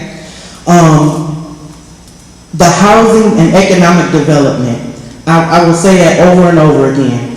We need to have more affordable housing for families who are provided vouchers through our state that have nowhere to live right now. We have families that are living in shelters, and that should not be. The teaching component provided from our program actually helps families to be able to understand the things that they're dealing with pertaining to where they are now. If we think about where we've all come from, right? I'm born and raised here. This is my home, and I want to see my home healed. We keep talking about what is and what needs to happen. Provide the information and the finances for programs who are doing the work. I'm going to tell you, I do this work with my own money. because that's how much I believe it needs to be done. I teach a class on Tuesday and Thursday evenings. One is a support group, one is a parent-family engagement program, okay? And the reason why I know it works is because agencies send families to me knowing that they don't have to pay for it. I'll say that again. Knowing that they don't have to pay for it. The situation with blight. I don't know if y'all seen the rabbits and the groundhogs the other day, but I did. They coming out, right? So that means that animals and people are going to start going into those buildings, into those houses. We got to get rid of them. And it's an eyesore to ride down the street and to see a house that's been there over 5 years. And I can say that because I've lived here all my life. Parenting in the Pandemic is the program that I run. HEAL is the program that I run. And Intentional Parenting is the program that I run. I'm saying this all to you because I would like for you to fund me. But if you don't, I'm still going to continue to do what I'm doing. And it's necessary. We need to have programs where families can do things together.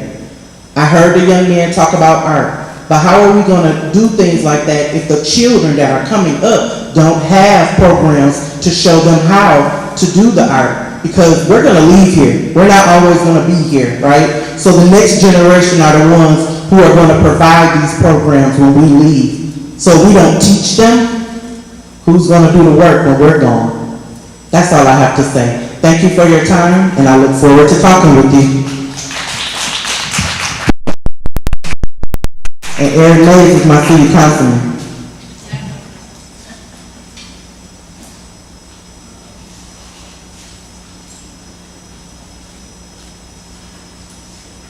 My name is Claire McClinton. I live in the second ward. Councilwoman Liddell Lewis is my councilwoman. And I want to start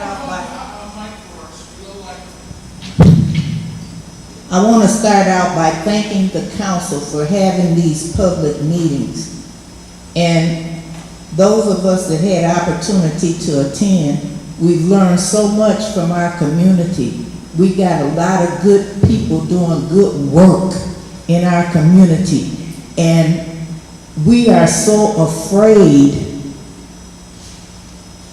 that what happened during the water crisis, we don't want that to happen with this ARPA money. And what happened with the water crisis money? It went past this great community that y'all hearing from today. We don't want to see that happen.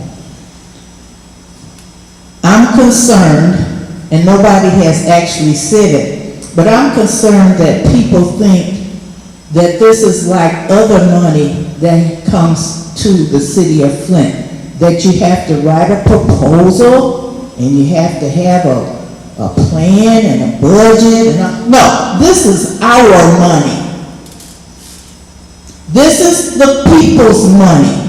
We don't have, what would a retiree living on $700 a month do? They gotta write a proposal for our money? Now, a lot of the water money went to the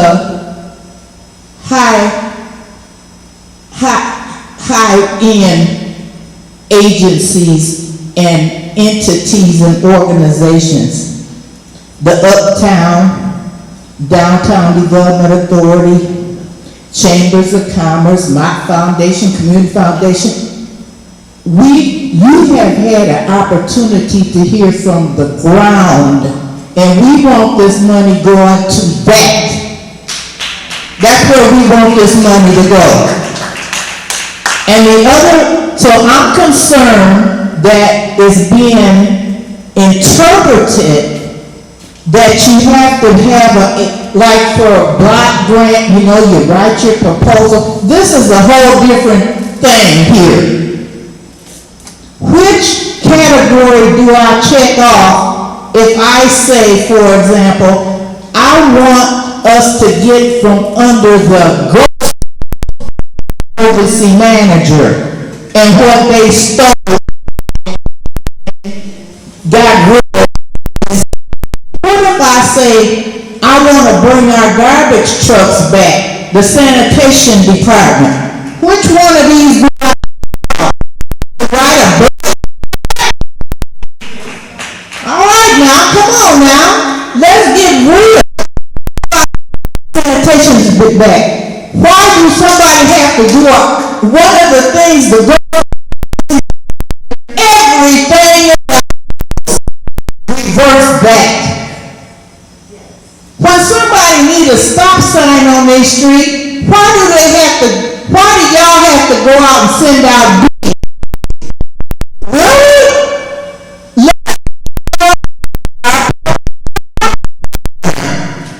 Sure, there's some things that's got to be bid, like when they had the water sewer service. Sure, you gotta outsource that. But God outsource everything. We can't even get a stop sign. And we know that every time you use outside vendors, it's messy. It's messy. Remember, Republic and Rizzo garbage? Let's show that the emergency manager dismantled. There's a lot of things that we can do as a city.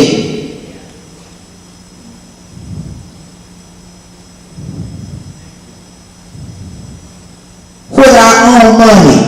Our money, this rescue, our money, make it be of value to the residents. I was a young woman that got up here and talked about what would she need to move back to Flint. That's something we need to hear. What would it take? What is the quality of life that will drive people, especially back to our city? I would like to suggest that, and maybe it's too late to do it, but I would have loved to see you all have these inputs from the young people out at the juvenile detention center on Pasadena. I would have liked to see y'all go down to the county jail and talk to those that's incarcerated and ask them what they think need to be did with this money. Okay, somebody?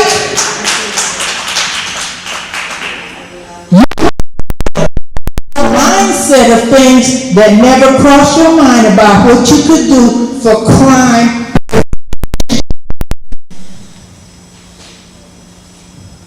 In St. Louis, Mayor Tishara Jones, she did something that's not common in our country today. They was able to use some of the rescue plan money, and in 1 year, their crime rate dropped 25%. Now, you've heard of crime, public safety. That's all. Some of the things they do, the number one thing that they have did that I hope you all do, they stayed in touch with community. When you're going to be in touch with the downtown people and they're not with us. They're not with us. And another thing they instituted, and I'm not saying we got to do it, but I'm just trying to say we got to think outside the box and think about the needs of the community. They instituted a thing called cops and clinicians. Cops and clinicians. Certain calls they will send a mental health professional out there with the police. Hello? All right. Because some things are based on trauma. We've been traumatized around here. And sometimes you need a mental health person that can mitigate potential violence.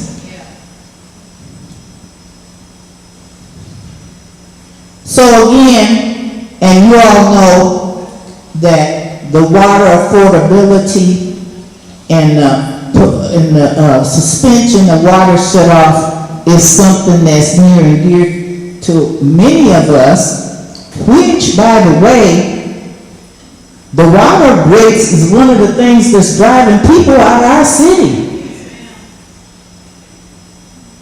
and making them not come live here. That's just the reality. We were disappointed during our research to learn that the rescue funds may not be used to pay water bills.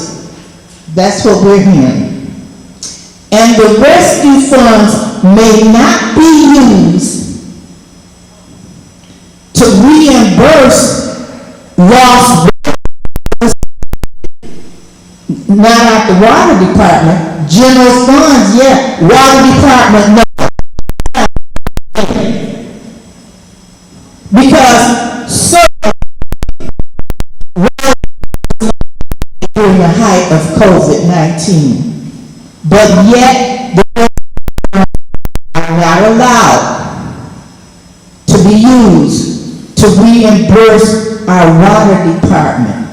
So that's very distressing and disheartening to those of us that's fighting for water affordability, because your most precious asset that we have is the people.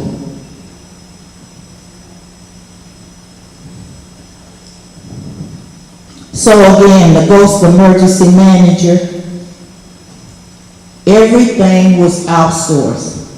The parking meters. People talking about they pulled up to pay a water bill, they get out their car, go put the water bill in the big red mailbox outside, go get back in your car. 2 days later, you got a parking ticket. What? That's some of the ghosts of emergency management. Our emergency medical systems outsourced to the county. We heard a program this morning about somebody trying to start an EMS business because in Flint, when you call 911, the emergency vehicle may be 20 minutes away. Because what? We lost our emergency management system to the county. It was outsourced. Everything, so much was outsourced. We need to look at these things and see what we can bring back in-house. Our fire department, let's bring that back in-house. Even the parking meters, bring that back to the city. Lord have mercy. So that's all I have for now. Again, I want to thank you all for having this. I hope that you'll double back 6 months from now, because and maybe you all didn't need it, but to me, I feel heartened and hopeful when we hear from the community. Anything that we're trying to do, if we work with our community, there's nothing we can't do. Thank you. Thank you, Ms. McClain. Is there anybody else? If there's not, we're gonna wind down. Linnell, I see Paul coming, but I see you in here, Linnell. You know why I'm saying that. Mr. Herron, excuse me, you've got the floor. Good evening, Council. Good evening, community. And I've got to start with, if you always do what you've always done, you'll always get what you've always got. If you want something that you never had before, you got to do something that you've never done before. Flint didn't get here in one day, 1 week, 2 months, 3 months. This has been a struggle for years. And we can't solve it in 1 month, 2 months, or 3 months. I love Claire McClellan, and I seldom disagree with her. But I think there needs to be a process. It doesn't have to be a 20-page RFP, but we've got to know what the goal is so that we know that we've accomplished it. If there's no budget, if there's no summary, we don't know what you plan on doing, and we don't know if you were successful at doing it. So you got to have some type of system. It can be 1 page, 2 pages, just the basics. I love what she said about going to the gym. I love what she said about talking to the kids. But maybe you don't have to go. Maybe you could develop a questionnaire. And maybe, just maybe, you could send it to everybody that gets a water bill in the city of Flint. You could send it to everybody that gets a Comcast bill in the city of Flint. You want participation? Send out 60,000 questionnaires. And we know the rule of 1%, you'll get 6,600 back. That's a lot. If we always do what we've always done, we'll always get what we've always gotten. Have you guys accounted for the money that the county's gotten? What are they going to be spending their money on in the city of Flint, and will we be duplicating it? Have you taken into account the money that the school board's getting? What are they going to be doing in the city of Flint, and are we going to be duplicating it? I think money needs to be set aside to take care of our house. City Hall is a mess. A mess! We got an airlock that's 3 feet long. It makes no sense.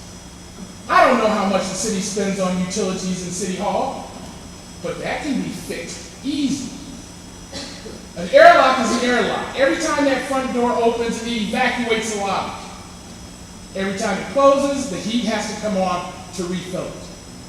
It's ridiculous. An airlock, $20,000, could end up saving us that in consumers alone. You want to own something? Let's own our streetlights. Why are we renting them from consumers? Why are we waiting for consumers to turn them into LED lights? They are not motivated. Ms. Winfrey, they get what? $2 million, $5 million, $7 million, $10 million from this community a year? Let's buy our streetlights. And let's have class. Let's decorate our avenues, the DuPonts, the Coldwaters, the Pearsons, the Saginaw's, the Detroit Street. Let's put those decorative lights everywhere. If we always do what we've always done, we'll always get what we've always got. The blight situation in Flint took years. Not going to be fixed quick. But it can be a teaching lesson. You know, I like to think out of the box. I like to see you throw money at blight, but I like to see us find the dead center of Flint. And then from that point, we do 4 highways. And that becomes our zones. We put our blight people in these zones. And their goal in those zones is to do 3 things. Clean up blight. Recruit youth. And when I'm talking youth, I'm talking 12, 13, 14. Okay, I'm not talking 16, 17, 18. These are folks we have to pay through their parents. You hear me? But their job is to take care of blight. Recruit youth to help them take care of blight. And to recruit citizens to get involved with the Litter League. This is a beautiful program. I don't know if you've heard of it. But in Cleveland, Ohio, they have a thing called the Litter League, where they pit the zones against each other in picking up trash. It's a competition.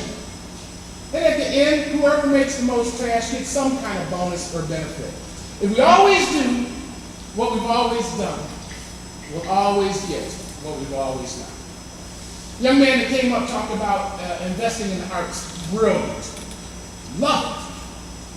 I know you guys are familiar with the Arts Project, Joe Strapani, and what he did with those murals around the city of Flint. How many of you seen those murals?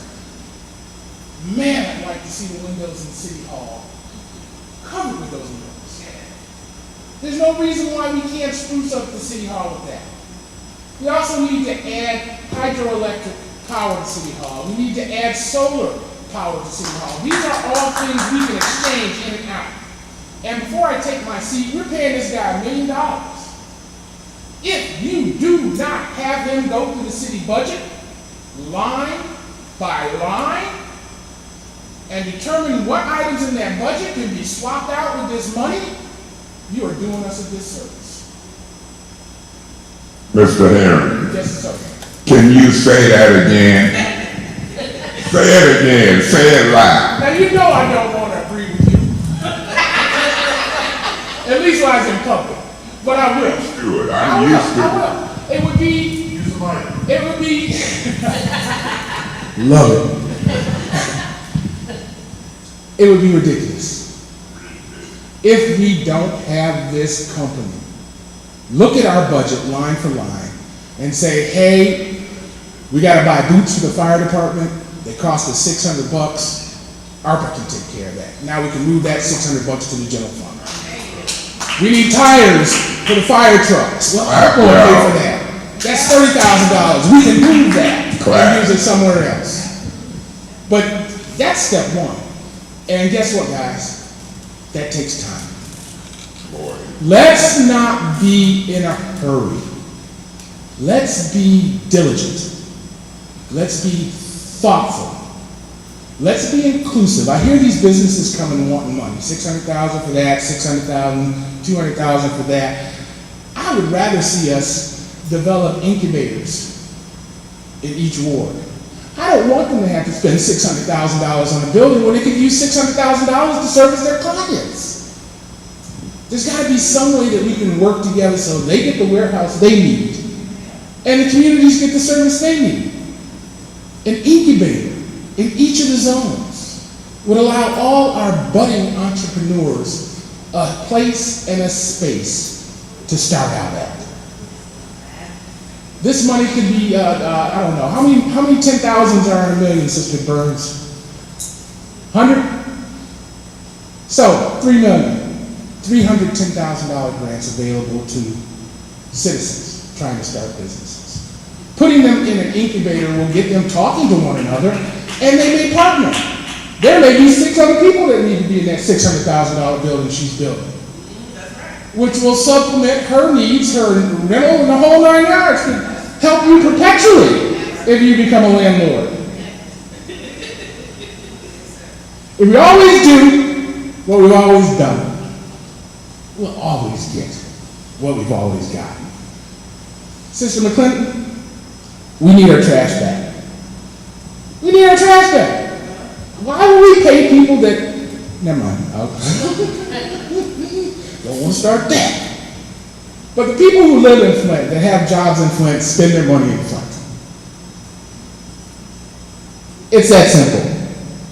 The people that make their money in Flint and live in Royal Oak, in Detroit, in Davison, they spend their money out there. So only an idiot wouldn't take care of their home first. And that's what we need to do. We've lost that. The emergency manager just kicked that out the door. We've got a bio digester. Whatever happened to that? I was told that we didn't generate enough crap. Stop laughing. But I was told we didn't generate enough crap to actually put that thing online. So then my first thought was, well, why aren't we buying it from Swartz Creek? Why aren't we buying it from Davison? We need to get enough crap into that facility to make it worth the money we spent on it. It's there. It's green. If we always do what we've always done, we'll always get what we've always got. In all things purely social, guys, we can be as separate as the fingers. But we need to be one, like the hand, in all things beneficial to our mutual progress. All right. Look, if I don't see nobody moving, after public comment, the agenda calls for council comments. And so that's what we'll move to. And I'm gonna do something different, Paul, because if you always do what you always done, you're gonna always get what you always got. I want to congratulate everybody who was here, because under the goofy rules, you got to say more than what an elected official can say. Do you know this council and the past council go crazy when you talk more than 5 minutes? Point of order, Lynette. Your time is up. Now, we elected to know, so I'm going to go first. That's what I'm going to do different. Then I'm going to pass the mic for public comment. Paul, you are 100% right. We're in the budget process. We had the mayor send a budget up, 0 allocations of COVID funds. We got a category that's lost revenue. I'm hearing it's going to be between 10 and 36 million of lost revenue.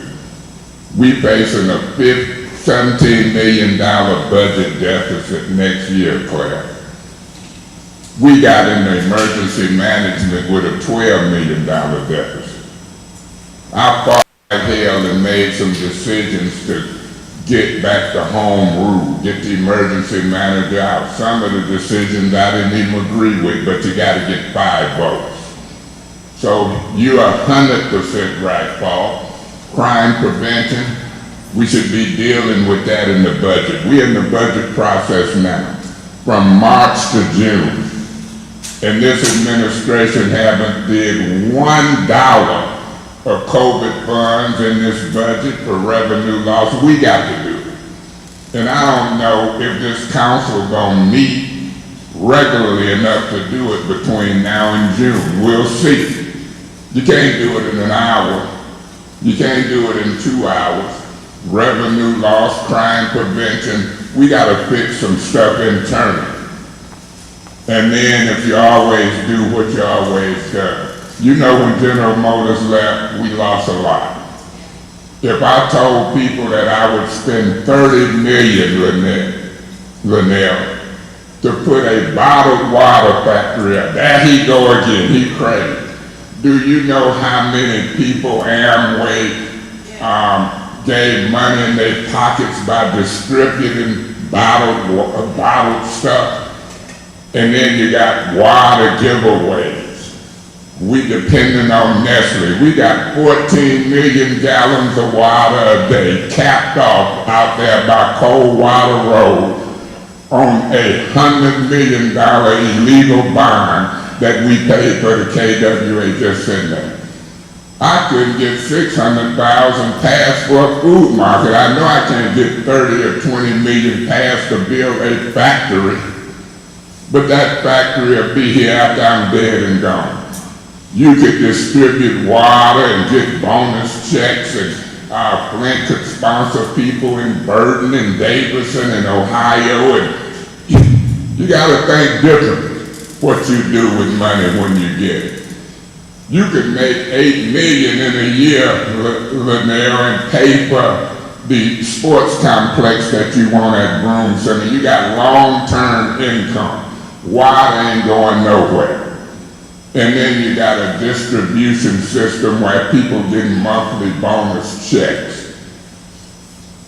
So I just wanted to throw that out there. We got a budget to work on. People worry about how I talk. Tell the Lord bless me with a strong voice, Mr. Munger. The Lord bless me. I'm nice to people until they come at me. You come at me, I'm coming back at you. Folks been here 3 months, want a legal opinion on how to remove me from president. Hell, just ask me. If you want it, just ask me for it. But I'm not giving up my council seat. The people of the first ward elected me. I'm gonna articulate and communicate and gonna find a way to do it in more than 3 to 5 minutes. Congratulate yourself for what you said here today.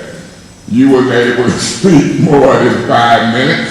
I done stole me more than 3 or 4, and they want me to shut up now.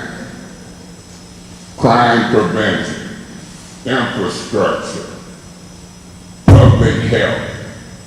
There's so much we can do. Leverage money, I'll leverage money for the next 30, 40 years after I'm dead. Water ain't going nowhere. You better not let me have a decision. I spent $30 million on the factory, and then you still got $60 million left to do your 600,000, to do this, to do that, to leverage money.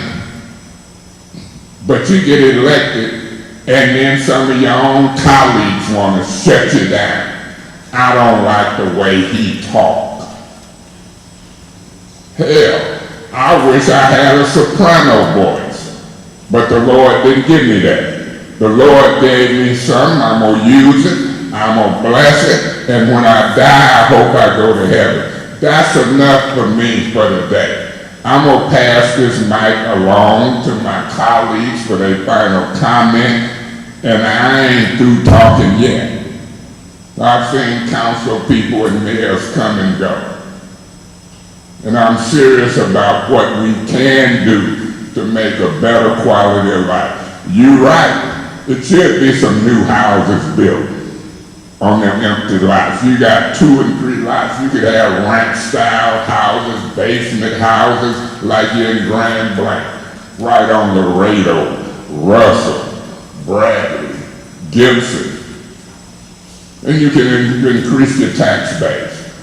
So there's so much we can do, but rather than people cutting people off, they need to do what we did today. Let people talk, share ideas. If you got elected to this seat, spend the time.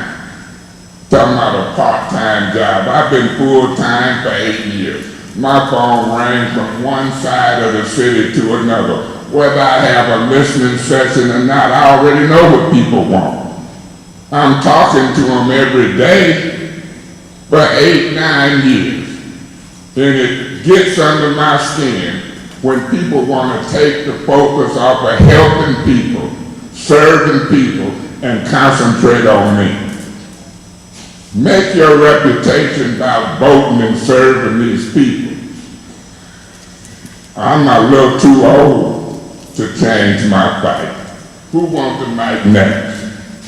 Anybody? Thank you, President May. I would like to thank all of the residents who came out today. Thank you for being engaged in the process. I've heard some really good input. I mean, from public safety, affordable housing, all of the different organizations. I wrote down all of the things that you guys have listed. Thank you, Jonathan, Jared, that was good. Mr. Mumford, thank you for the card. Yes, we needed this. Miss Claire, you are absolutely right. We do need to bring back our garbage collection department. It doesn't make sense that we're paying out so many millions of dollars contracting, a garbage collection service, and we could provide jobs for the people, for the residents of the city of Flint. So that's something we do need to talk about bringing back. Again, thank you all.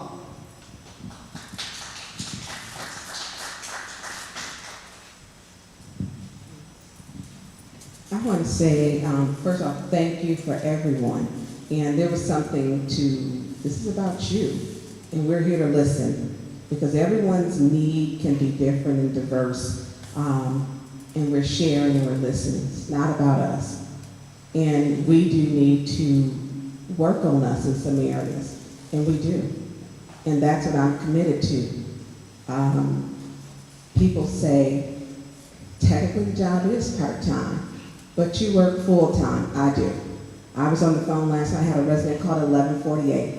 If it's a shooting in my neighborhood, 2, 3, 4 o'clock in the morning, I'm there. I get people who call me parents. You do what you have because you love Flint. And Satara, you made a very good point. What does it take to move you back into Flint? Gentrification has been here. And a lot of people are taking advantage of that because they make higher incomes. They're pushing us out. They're pushing us out. Ms. Claire, you have so many things that you hit on because you inspire and you look at things. Garbage should be here, but legacy costs, we've got over $400 million we have to deal with. Hopefully the bill that's at the governor, that's now that the governor won't veto it, that'll take care of that. Mr. Mumford, you talk about chess, different things. You want to see your community happy. You want to see it accelerating. People want to drive around and see Flint not looking like a trash can. And it looks like a trash can.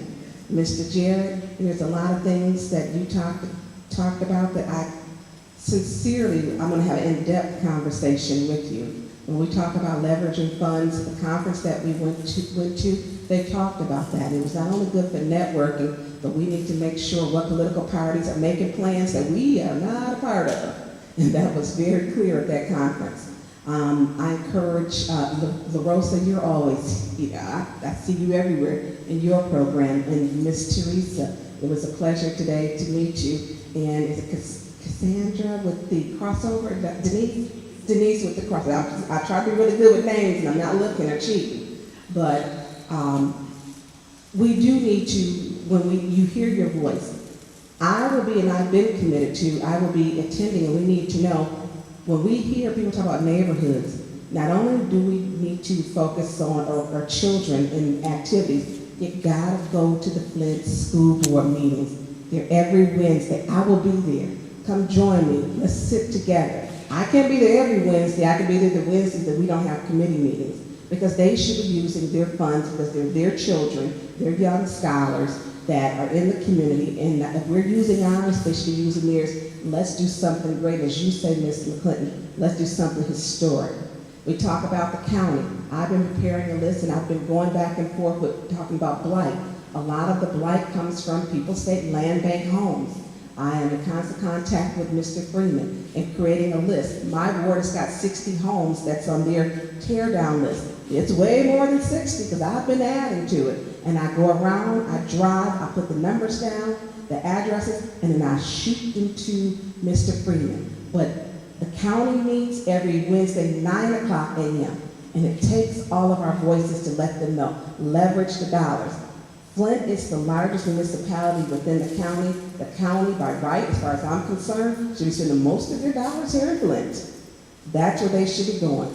I don't think Benton needs their dollars, Flushing doesn't need their dollars, Burton doesn't need them like Flint. Flint's the most, Flint is in the most need in every area to where we need to focus those dollars. So I get what my colleagues are saying when they say leverage.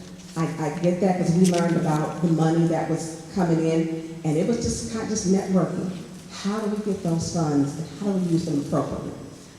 One of the things when people talk about ARPA funds, Councilman Pfeiffer has the Miller Road project, and I agree that Miller Road project needs to be done.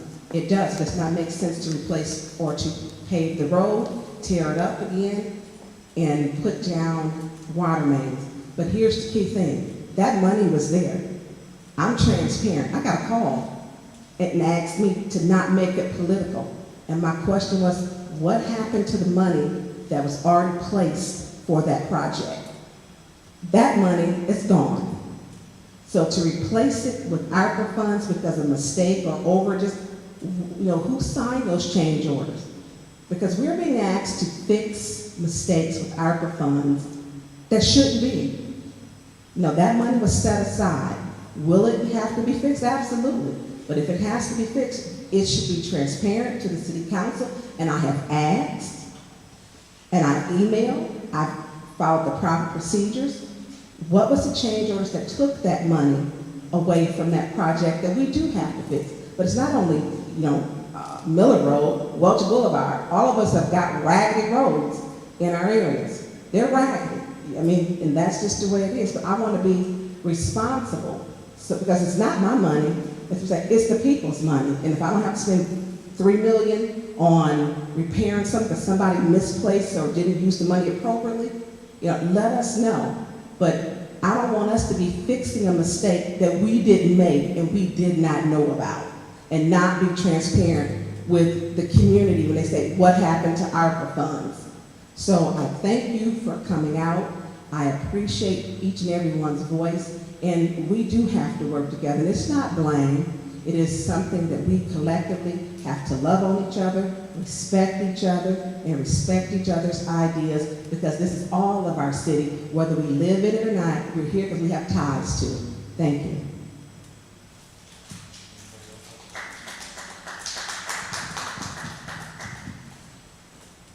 I'd like to thank everybody for coming today. I know it's your Saturday or whatever else you had planned, but I think it was a good engagement.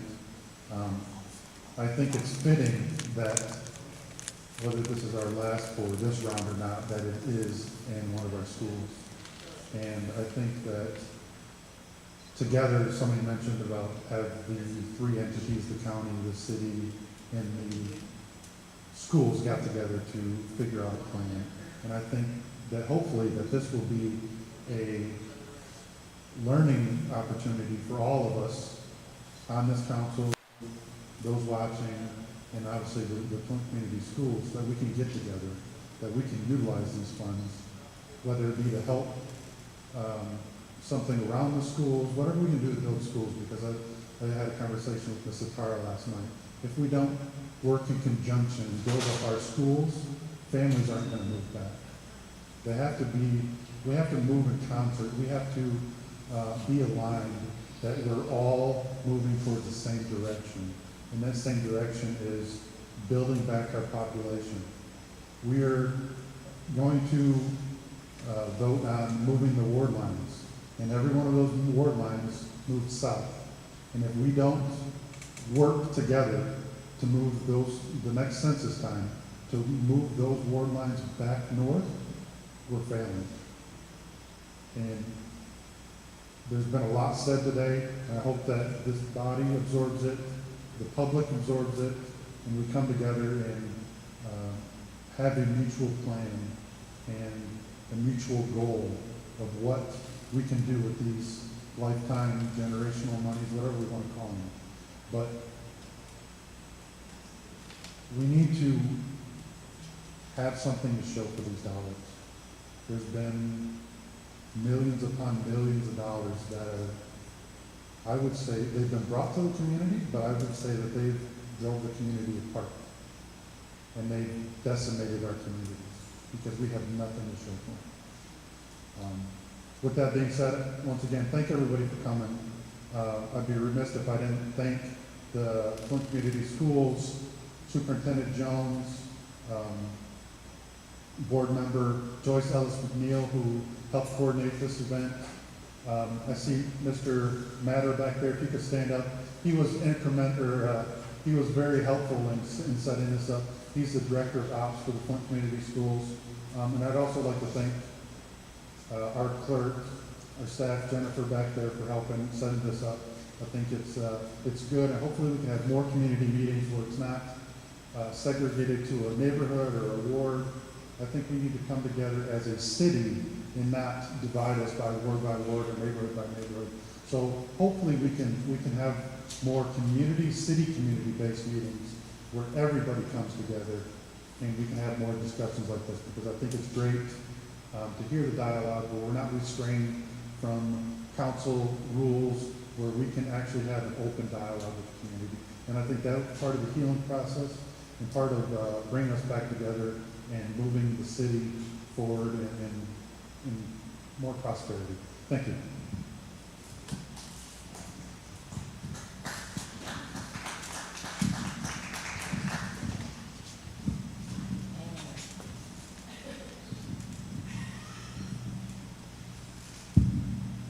Good afternoon. So definitely appreciate everyone for coming, giving their input, and I will continue to make my front door stance to make sure that we are all applying for these monies the same way.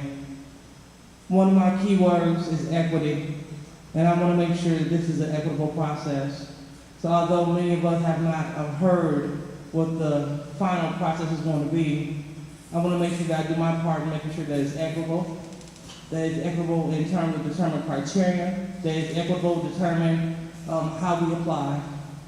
The one thing I don't want to do is I don't want to turn historic money into historic foolishness, meaning that this is a free-for-all, and we're haphazardly giving away your funds, our funds.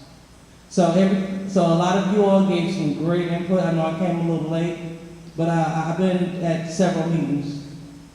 You all gave some great input, and it's up to us to move forward, to listen. It's up to us to assist the administration to come up with a process so we can get this money rolling, because we have different things that we need to spend on blight of the problem. It's sad because we just found out that right now we don't have enough dumpsters. We can't even get a dumpster out into the community because we have a lot of things that we must restructure and refocus and redo. But just please know that in the meantime, while we are going forward, we always need to hear from you. So please continue to stay engaged, not just in these forums. Make sure that you reach out to your council people, because of you that we move. If we don't hear from you, then we really don't know what you want. And that goes the same for the Flint Community Schools. They must listen to parents, just like we must listen to constituents. So please continue to use your voice as we continue to listen, continue to hold us accountable, and continue to help us follow the money. Thank you.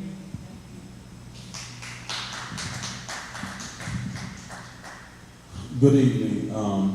I'm halfway asleep. I haven't been asleep since I've been to work. I worked third shift, so I stayed up so I wouldn't go to sleep and miss this meeting.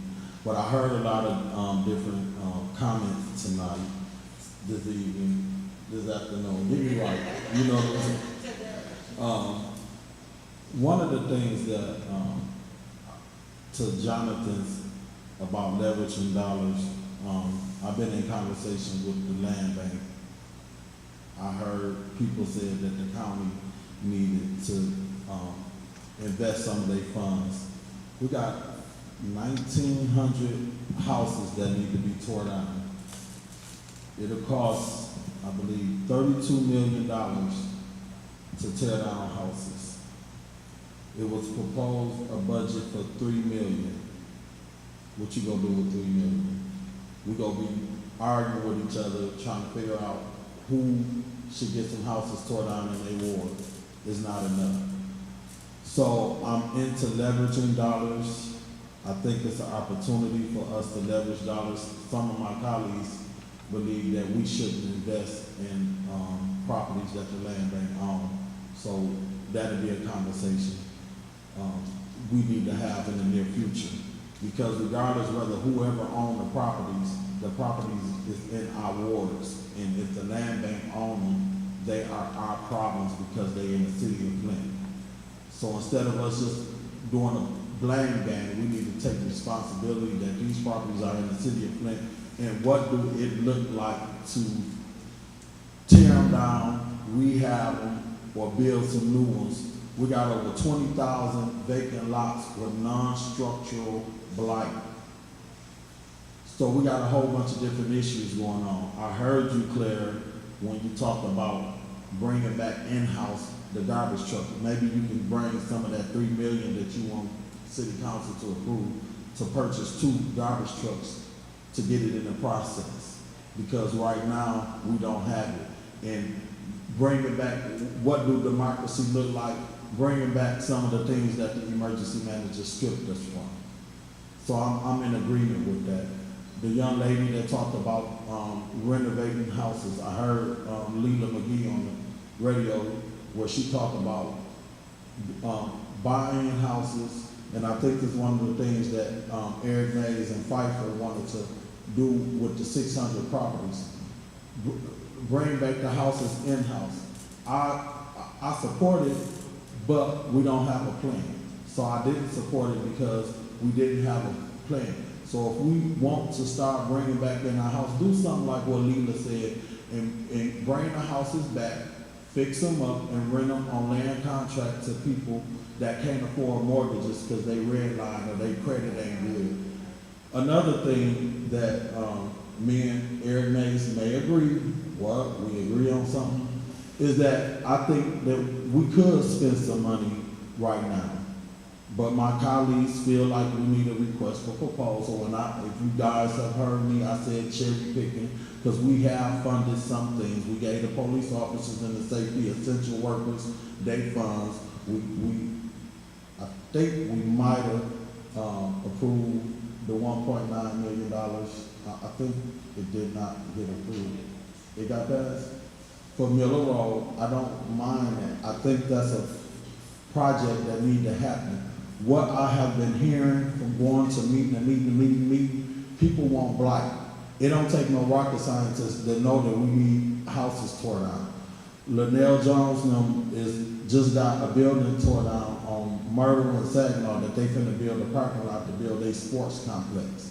You gotta do a cut and plug on the gas, a cut and plug on the electricity. You gotta do an environmental study, then you gotta do the asbestos removal, then you gotta have a contract. This stuff takes a process, so we should be moving right now on, we all agree collectively that houses need to be torn down. There's 1,900 houses in the city of Flint that need to be torn down. People been complaining. I think we need to declare a state of emergency on blight because my 3rd Ward neighborhood is a disaster. And I'm getting calls every day about people dumping. They dump, we go clean up. They dump, we go clean up. They dump. It's just all over the place. So now I've been elected. It's time for me to roll up my sleeves and figure out, okay, you said you want to be city council. What you gonna do now? I'm saying we need to move forward and match the county. If they gonna give $16 million, let's take $16 million or $34 million and go and put it towards blight. We all agree, unless some people don't want it. Some people may not really want it. We can't take no $3 million and give blight some crumbs. This is a big project. This is a big problem that's been going on, predated before any of us became city council. This has been going on before the land bank was born. Our neighborhood is, my 3rd Ward is a disaster. And I'm not gonna sit up here and act like it is. It ain't no disaster, it look good. It's a disaster. It's terrible. And I ought to be ashamed of myself to be the city councilman that think it's okay. It's a disaster, I know it is, and I'm trying to figure out what it looks like to bring it and put it together. And if my colleagues would go on and support putting money towards blight, like Councilman May said, we could be moving some of this money. Let's go on and move it. But they want to do a request for proposals, so about time the mayor get his stuff together, the compliance firms get their stuff together before the city council get our stuff together. It'll probably be October, November before we even get a request for proposals. And if the audit, or you don't have 3 years of audit, if you don't have no budget, no detailed budget, and I need to see your history and all of this red tape that we may have to go through, ain't no telling. We're gonna be back to the same thing that we is. It's finna get warm outside. We need to figure out what we gonna do to start cleaning up. My priority is blight. All these other programs and all of that stuff, that's all good and dandy, but my neighborhood need to be cleaned up. So that's what my focus is at, on cleaning up. And if anybody want to figure out what I'm working on trying to figure out how I'm gonna clean my raggedy 3rd Ward up, because it's raggedy.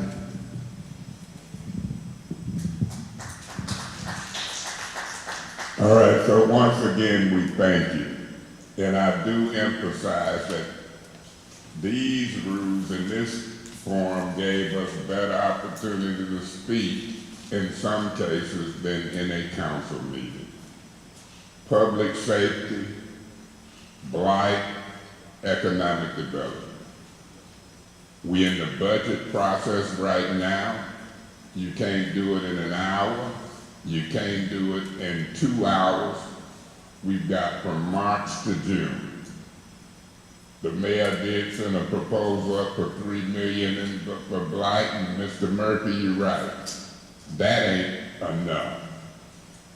I talked to some people here today, Mr. Pfeiffer, Bradley and Gibson, in between Court and Corona. They talk about that like I talk about Laredo, Russell, Piper, and so forth and so on. Ms. Priestley, I know you got some issues. I'm gonna try to see if we can move money in this budget. Blight, public safety, and you're 100% right. The compliance firm, the budget that Mr. Neely presented, should have already had proposals to knock down the $15 million projected deficit for next year. It should have already had some crime prevention measures to take money from to put into crime prevention and leave money for the general fund. The lost revenue estimate should be in there. So we'll see what this council do in the next few weeks. I want people to know that Monday we have an investigative hearing, 3 o'clock Monday. We'll see if we have a quorum. We have the chief financial officer subpoena. We have a subpoena with a purchasing person for the Monday, the 21st, I think, the 22nd, 24th, but follow these investigative hearings. You hear some council people say, we're waiting for the mayor to do this. We're waiting to see when we're gonna put requests for proposals out. This council controls that.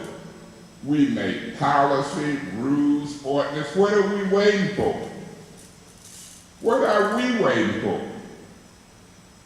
It's a lack of understanding. Maybe we'll get there, but then we'll see what happens Monday at 3 o'clock, City Council chambers. $9 million difference in the garbage we have and then the one that we heard about. So that's my announcement. I'm going to entertain a motion to adjourn, but let me say this. 3 o'clock Monday, we'll see what we do in that area, because it's a rarely used process when we do investigative hearings. We can do it on anything that we need to, and we can fix the city if this council is willing to put in the time, put in the hard work, and know what we should do as a co-equal branch of government. God bless you. Thank you for coming out. Call and talk to your council people. Make stuff happen. And God bless the residents of the city of Flint. This meeting is adjourned.